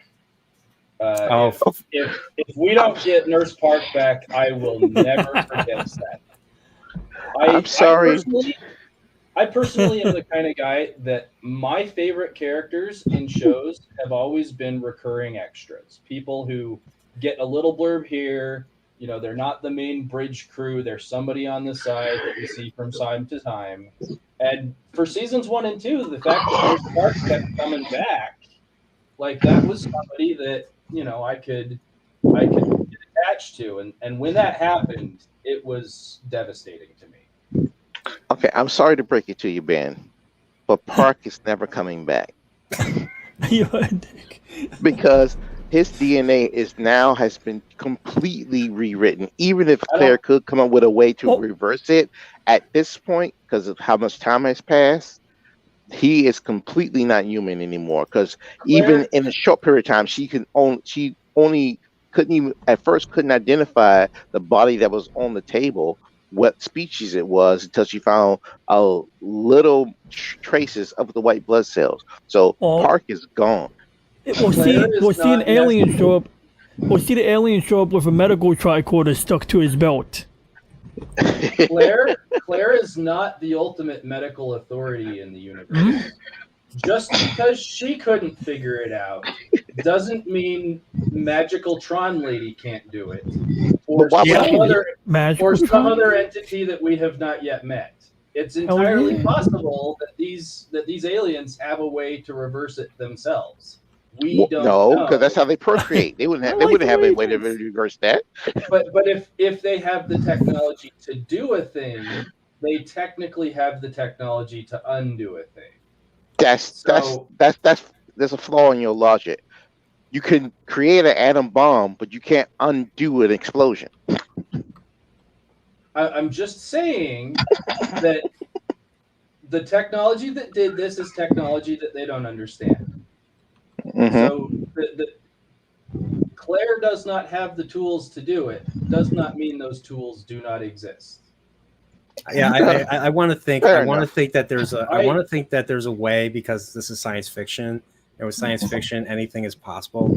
I want to think that there's a way to reverse it. I mean, but Nate might be right. Maybe like the DNA is completely rewritten. So, but once again, science fiction. If this was New Trek, there'd be magic. There'd be magic.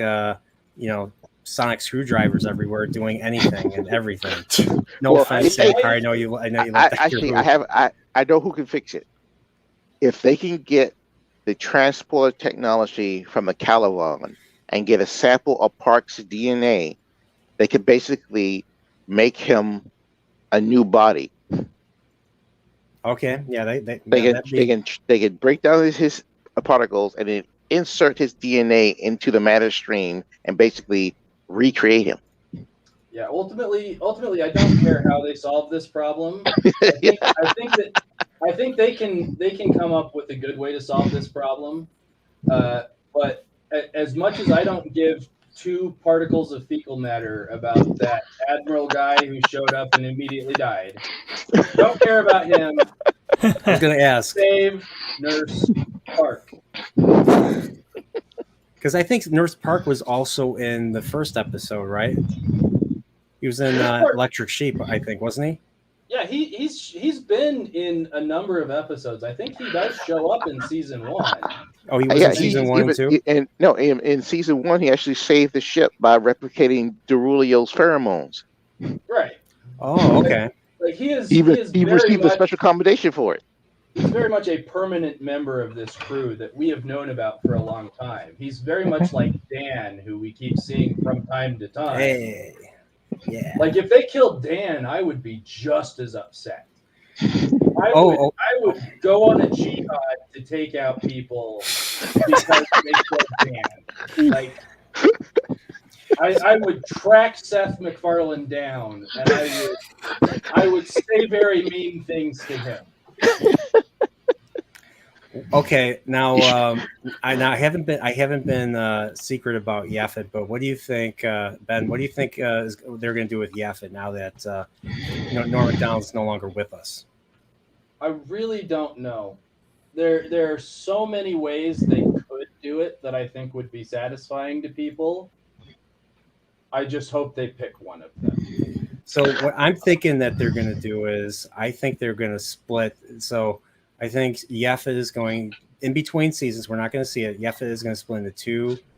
He's going to split into 2 new comedians, 1 male, 1 female. And I think one's going to be stay in engineering.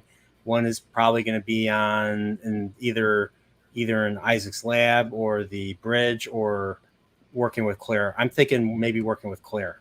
Yeah, I think that would probably be the most acceptable way to handle it. And I could even see that being the very cold opening scene of a season 4, where we're at his separation party, his division party, whatever it is in their culture. There's a big deal, hullabaloo about it, and we see them split, and we get to meet the new guys, and it's very much like a New Doctor episode. Assuming that it's a new Doctor that's actually a good one that people want to care about. Yeah.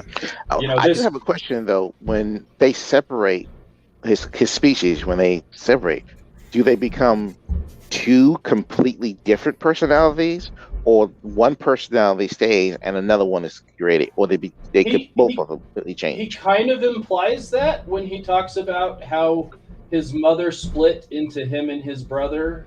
Like he does sort of imply that makes them three completely distinct individuals. Yeah, because he said was my mom, but now it's my brother. So that means when he split and became Yaphet, which would used to be what he used to call his mother, became his brother, which means she changed from, I guess, Well, male to female, or maybe on a male. Technically, both of them were his mother, and they split, and part of his mother became him, and part of his mother became his brother. No, because in the picture there's only two entities, and when Clara asks him, she says, "Is that your mother?" He says, "It used to be my mother, but now it's my brother."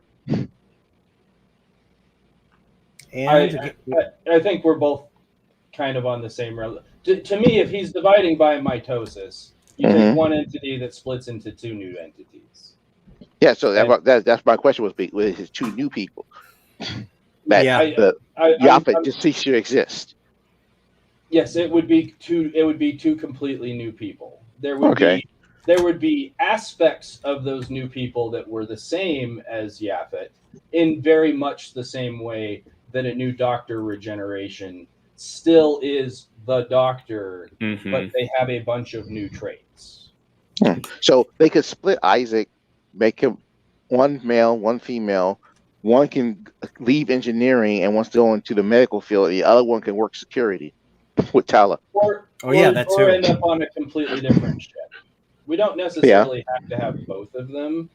I think two gelatinous creatures that are both comedians on the ship would maybe be taking things a little too far.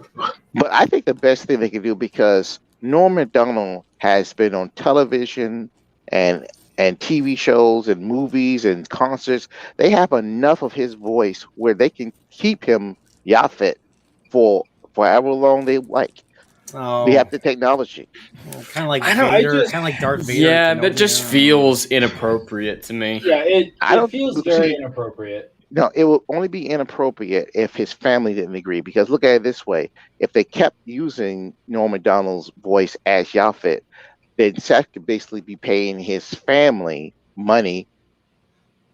Yeah, I think of all the people, like Norm Macdonald could probably appreciate the fact that as wrong as that feels to everybody, he would really appreciate that because he was that kind of a comedian.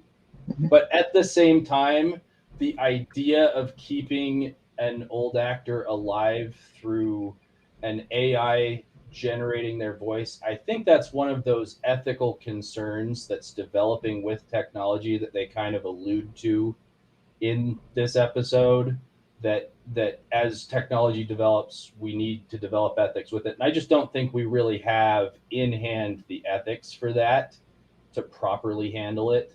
And no matter what they do in that regard, if they use his voice, there's going to be a significant number of people who will just it will completely turn them off to the franchise. And I don't want to see people leave because of that.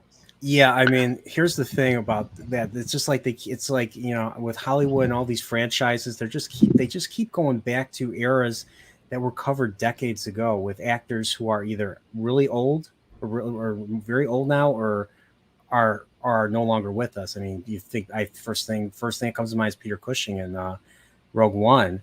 And I mean, it was cool to see Tarkin again, but I'm like, just like now they just keep going back to older stuff, and they just freaking like do what the Orville's doing. Go forward, make something new, introduce new characters. Like as much as I like Brent Spiner, I'm sick to death of him playing variations of Doctor Strange. Oh God! Well, he's basically. I mean, Brent Spiner he should change his name to Brent Spiner soon. Like that's practically him. But before we talk any further, I need to read the super chat. So Sadukar 7th Legion sends £5. I assume that's pounds.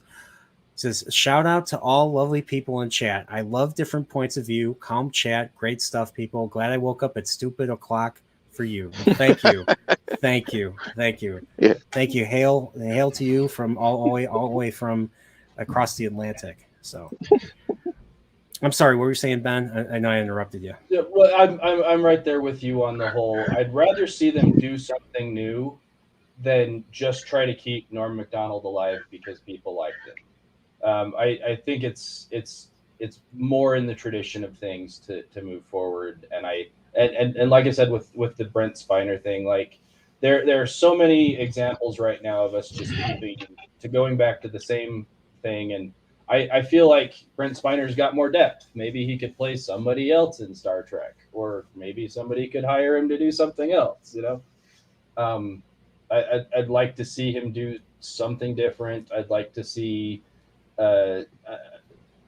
maybe not the Soong character they've got in New Worlds. I don't necessarily feel like that was a win just because it's new. There was a Soong character in New Worlds, Strange New Yeah. Worlds. I know there was one Picard season 1. I haven't watched Strange New Worlds, but one of the main characters is a female ancestor of. No. She's not a to Nguyen Soong. She is a ancestor to Khan Numinian Singh. Mm-hmm. Oh, you're talking about Lon. Or you're talking about Lon. Oh, which the character does not fit in that show at all. Right. I guess Spock kind of forgot. But it's an ancestor of Nguyen Soong that starts the whole thing. No. That's Khan Noonien Singh. Nguyen Soong and Khan Noonien Singh are different. But in Enterprise, Brent Spiner plays an ancestor of both branches of the family. Yeah, Eric Soong. Mm-hmm. Yeah. And one of those branches of the family continues going down the cybernetics thing, and one of those branches keeps going down the super soldier thing. That was 22nd century though. The Khan lived before Eric Soong. So Khan was what, 1990s? 1996. 1992 to 1996, they ruled over a quarter of your world, from Asia through the Middle East. Yeah, I'm quoting Spacey right now. That's the story they tell in that episode of Enterprise. Is that he's switching from being a person who's doing the whole super soldier thing to being a person who does the whole cybernetic thing. Yeah, you're correct. They're related somewhere in that mess. Those family lines are related to each other. Okay, yeah, I never thought of it that way. So I have to rewatch the Augments arc from season 4. That was great. That was a great 3. That was probably that and the In the Mirror Darkly are the best episodes of that season. So it was. I don't understand why it was the most creative way they possibly could have explained the whole original series Klingons thing. Like that was the only thing that came out of that really mattered. Well, that was the one thing that really turned me off from Enterprise when it first came on, because I was a kid. I was in high school. Voyager ended. I think I was 17 when it came out. The fact that I saw normal Klingons in a series that takes place before the original series, I'm like, what is this? So the fact that they explained in season 4 was a wonderful thing. But I didn't watch Enterprise for years. A buddy of mine, who was not even the Star Trek fan, not the Star Trek fan of the Friendship, he was the one who actually saw it first and got me to watch it, and then I watched it on DVD, and that's how I saw it. I didn't see it originally when it came out. Yeah, I've never personally been able to really follow a Star Trek show when it was originally coming out. When they were airing on just TV, it was, I'd always have to work that night, or, it was when I was in school or different things like that. So admittedly, all the Star Trek I've seen has been, for the most part, watched well after seasons were completed. And that's just, nowadays it's not as big of a deal because everything's going streaming. And so anybody can watch it whenever they want. It's a different story than it was back in those days. No, it was the same for me. I watched all of it in retrospect. I think Discovery season 3 was getting out by the time I got really into it, so I got into it pretty late. I think Star Trek in particular has always suffered from the fact that primetime Star Trek episodes had a tendency to air at times when people who were interested in Star Trek weren't available. Yeah. Primetime doesn't really work for your average nerd. Either it's because they're working nights or it's because of a variety of other reasons. But primetime TV is for the normies, and Star Trek really isn't for the normies.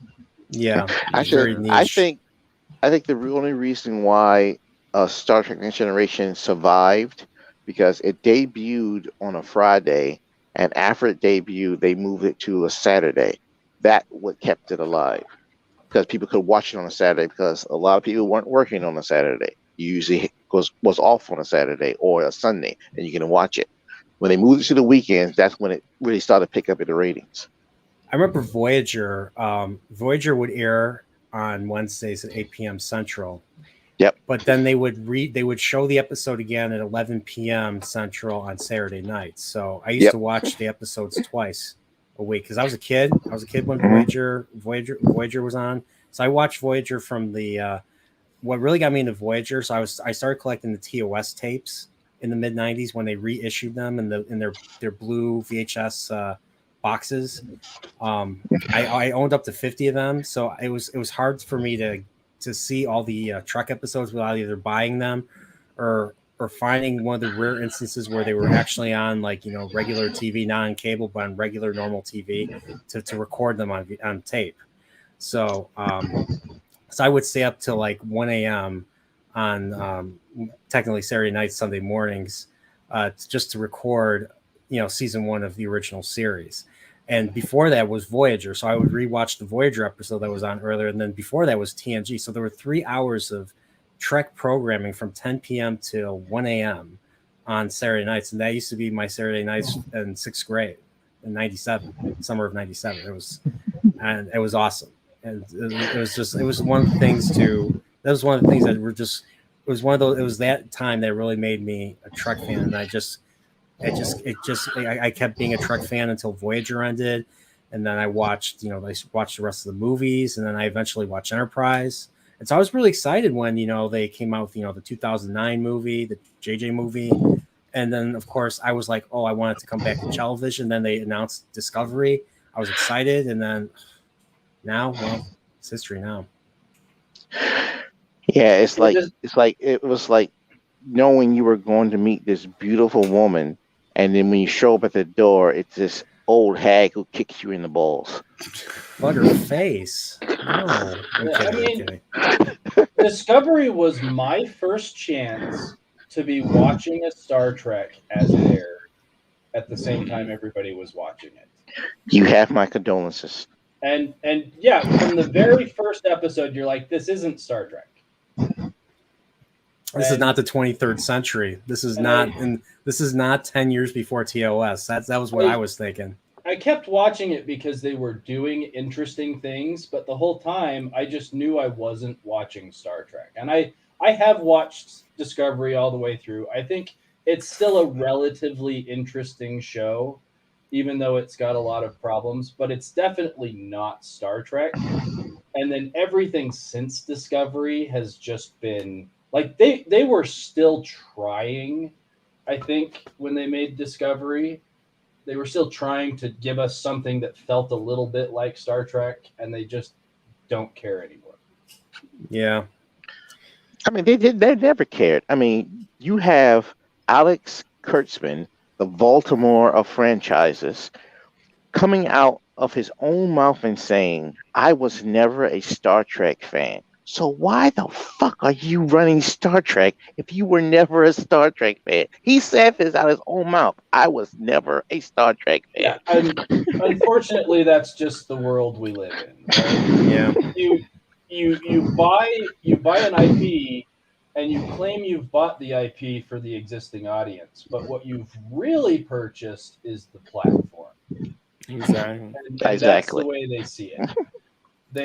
It's a built-in audience that gives them a platform by which they can try to do their thing. And I think Discovery was their like way of leading us carefully into darkness by a rope around our necks, where it started out and it was very clearly not Star Trek, but you could kind of feel like, oh, well, maybe it's not. Maybe this is like halfway into the Mirror Darkly or something like that. And it still feels a little Trekky or whatever, but over time you're like, this is less and less Star Trek, and it's more a completely different thing. And towards the end, it was just really hard to swallow. I will say, I will say the very last thing they did in Discovery, which was meeting that race that's beyond the galaxy, and the whole thing where they have to learn this language that's a combination of lights and smells. Like that was probably the most badass Star Trek thing Discovery ever did. But it still didn't feel like Star Trek. Okay, we got okay, so Jed, you gotta leave us. You gotta go. Is it something I said? I'll change. And no, of course not. No, I've just had a long day and I'm falling asleep here, and I really feel like I'm not adding anything to the conversation, and I feel bad about that. So I think it's time that I It's just you, go to not sleep. me. But Yes. you're adding that lovely background. Yeah, man, we got a tortoise here. All right. I guess that's what I provide. Do you know how I was introduced to the world of science fiction? My brothers watched the original Star Trek TOS. I was born in 1971. So they introduced me to the reruns. So I would watch it with them. Then that was only science fiction I knew was Star Trek. Then one day I was sick home from school, and my mother made me, I never forget, chicken soup, orange juice, and some salty crackers. She turned on PBS, and at that time it was public television. I saw this little man with fuzzy hair and this long scarf come out of a blue box, and I was like, this is awesome. So Star Trek and Doctor Who was like baptized me into sci-fi, and to see both franchises turn into what they've become breaks my fucking heart. Yeah, I mean it's happening everywhere. Heck, even Grand Theft Auto's not safe now. What? Yeah. Well, I was never a big fan of Grand Theft Auto, really. I mean, it's a game about robbing and F and O's. I mean, Yeah, and committing crimes. So, but we're Now gonna what's be it about? we're gonna be sensitive. We're gonna be sensitive about other stuff. Okay, whatever. So I guess they're gonna make it to the Saving the Whales. That's what happens when the original writers leave a company and it's taken over by people. I mean, look at Naughty Dog with The Last of Us Part 2. So, I'm just saying. But all right, Jed, have a good night. Yeah. My wings and nerdporials carry you wherever. I don't know. All right. Thanks for having me, everyone. You guys have a good night. I'm gonna crash. Always let your geek flag fly. Have fun, but keep it legal. All right. Yeah, definitely. Great motto. Hail.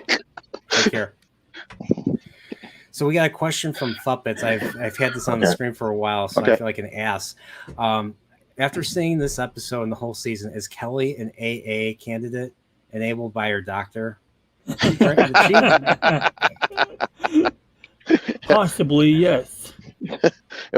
It's like there's a meme that says, well, it has Star Trek. In fact, I think I'm the one who made it. It has the Star Trek bridge crew from TOS all drinking coffee, and it said, this ship runs on Duncan. And then you see the crew from the Orville and says, this ship runs on booze. Well, it wasn't in Voyager. Wasn't there a nebula? Janeway want to go to a nebula just to get coffee? So there's coffee in that nebula. Yep, she jeopardized the life of people for that coffee. Yeah, there you go. But when it comes to Tuvix, Janeway did nothing wrong. That might spark a debate. Shots fired. Shots fired. I saw a question. Okay, there was a question from Charles Long. It says, Yeffet's brother, not question, but Yeffet's brother could be voiced by Vince Vaughn. Yeah, Vince Vaughn. You know what? I didn't think of Vince Vaughn. Yeah, Vince Vaughn's a great idea, too. I was thinking either Vince Vaughn or David Spade or whoever he's worked with in the past. How about Bill Burr? Bill Burr, Bill Burr. Boston-born Bill Burr. Yeah. Yeah, I could see that too, actually. Oh, but it's getting late, and it doesn't look like anybody else wants to get on because it's time. So Ben, thanks for coming on. Thanks for being supportive of these Orville after shows. Really appreciate it. I'd love to, if you ever want to come on in the future for any streams? You know, I don't know. Is there a way I can contact you?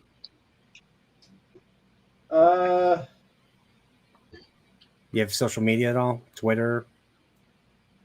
I'm technically on Facebook, but I don't really. Facebook. Okay. Yeah, I'm not really a social media guy. There's so you're things I use to feel you're smarter than the rest of us. Well, maybe the what's her name from this episode was Ben Thatcher's real life story, escaping from social media. And that's all I thought of her was that she was escaping social media. She escaped from Planet Twitter.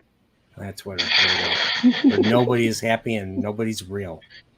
So, all right, that's like a parody song in the works. You can put it to Planet Claire by the B-52s. Yeah. So, all right. So Ben, once again, thank you so much for joining us. Yeah, I if it's gonna happen again, it'll happen organically. Yeah, exactly. Nice meeting you, Ben. Good to meet you. All right, take care. Okay. And Nate, once again, thank you for joining us too. Oh, that's fine. Thanks for having me. I like hanging out with you guys. Yep. So I'm not going to be doing any more late night after shows after this. So if I'm going to do another after show for a show that drops late, I'm just going to do it the next day like everybody else, like normal people do, like Orville Nation does, and get some sleep. Get some sleep. So Nate, take care. Thanks for joining us. Actually, this was my second live stream tonight. I was on Orville Nation earlier. Oh yeah, because he does his pre-show. So I do an after show. He does a pre-show. So I was pre-show and after show. I feel so popular. And if you haven't watched Mike Pacific 414, he does a during show. So I do a commentary. We have all bases covered. We have all bases covered here. So, all right, Nate. Everybody, subscribe to Nate's channel. Excuse me. Nate knows. I'm sorry. I'm yawning. All right. Good night, fellas. All right. Have a good night. Oh my God! I'm the last guy here. You're staying up till 5, bro. No, I'm kidding. Wait, we're still on. Here. But yeah, dude, like I get out of this, and it's like New York time. So by the time this is over, it's usually like 4:30, and it works for me because I mean, I have a 12-hour work schedule. Like this is like my Saturday right here. But yeah, man, I totally understand. It's hard to do this when you have a work, in the morning, and it's been fun.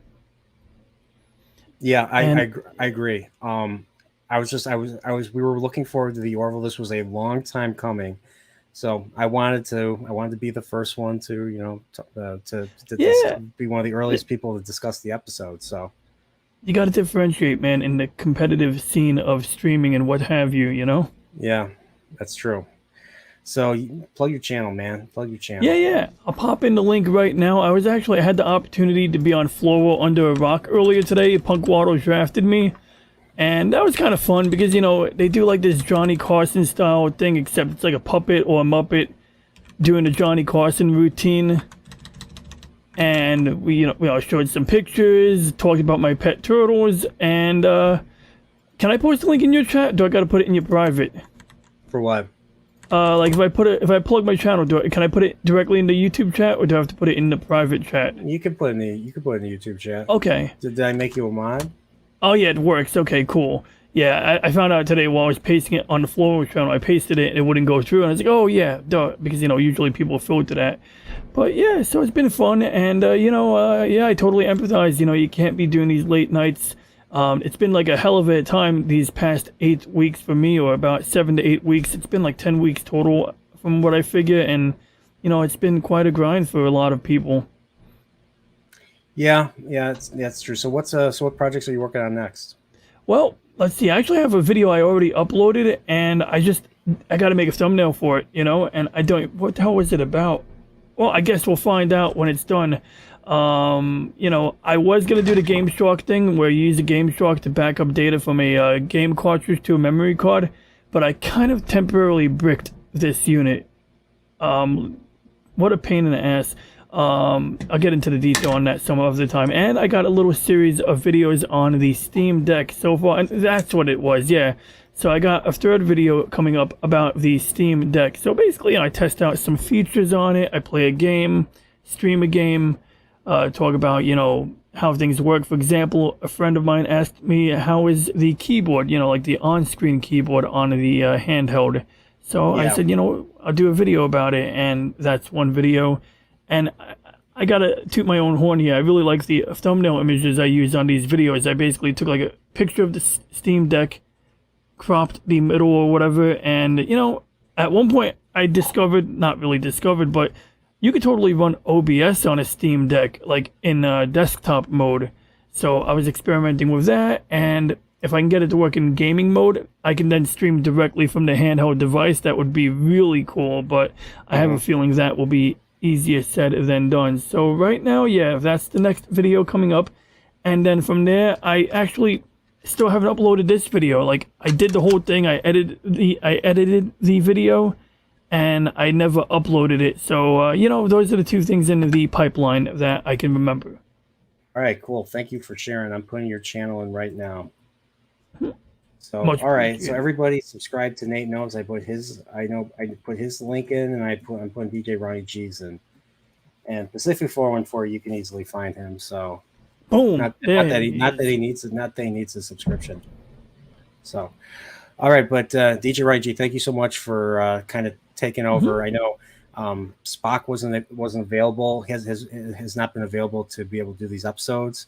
So thank you so much for it's same with you, Mike. Thank you guys for being my co-host for the Orville New Horizons. The show, doing these shows were a lot of fun. Just going through the episode, taking as many notes. It's a blast to have these conversations. And just want to let you guys know I really appreciate you, and I hope your channels grow, keep growing and everything. So yeah, definitely just keep putting out content, and just develop good relationships with other content creators and have conversations. So so other than that, DJ Ronnie G, take care. Thanks, much appreciated. And now it's just me, and I'm looking the wrong way. So let me turn my camera back so you get to see my beautiful face, and you get to see my shelf right here. You see, there's Deep Space Nine, there's Voyager, there's Enterprise, there's a few of my TNGs, there's the movies, the animated show, and the original series, and then this is all Gundam right here, anime, and you see Godfather and a whole bunch of other stuff. So, and Babylon 5 is right my finger. So. I got Sadikar has become a shameless bug. Well, thank you so much. Put your thing up there. Thank you so much for joining the Nerdporial Continuum. And I can move my laptop. And this is the reason why I'm here. You're probably hearing fan sound right now is because it's from my laptop. My laptop's right next to my mic and everything, because I'm using a Blue Yeti mic. So thank you again. Welcome to the Nerdporial Continuum. I appreciate it. So, Better Call Saul is going to be ending in a couple of weeks, so I'm going to be doing streams for the last 2 episodes of that show. I'm going to miss that show quite a bit. If you want another great show to watch Better Call Saul and Breaking Bad. I'd say Breaking Bad first. And then, of course, the next show I'm going to watch or going to do an after show for is House of the Dragon, because it's going to be on prime time, so I can do an after show without staying up too late. So that's my next show. Who's going to watch it? I don't know. But I'm going to have Prophet of the Dragon. I'm going to have Salty Texas Sea. It's going to be 3 of us talking. I might get some guest stars if I can. And that'll be the show. That'll be my next after show. So, I did start recording my Ocarina of Time retrospective. I'm splitting into 3 parts. So I already recorded part 2, and now I got to record part 3.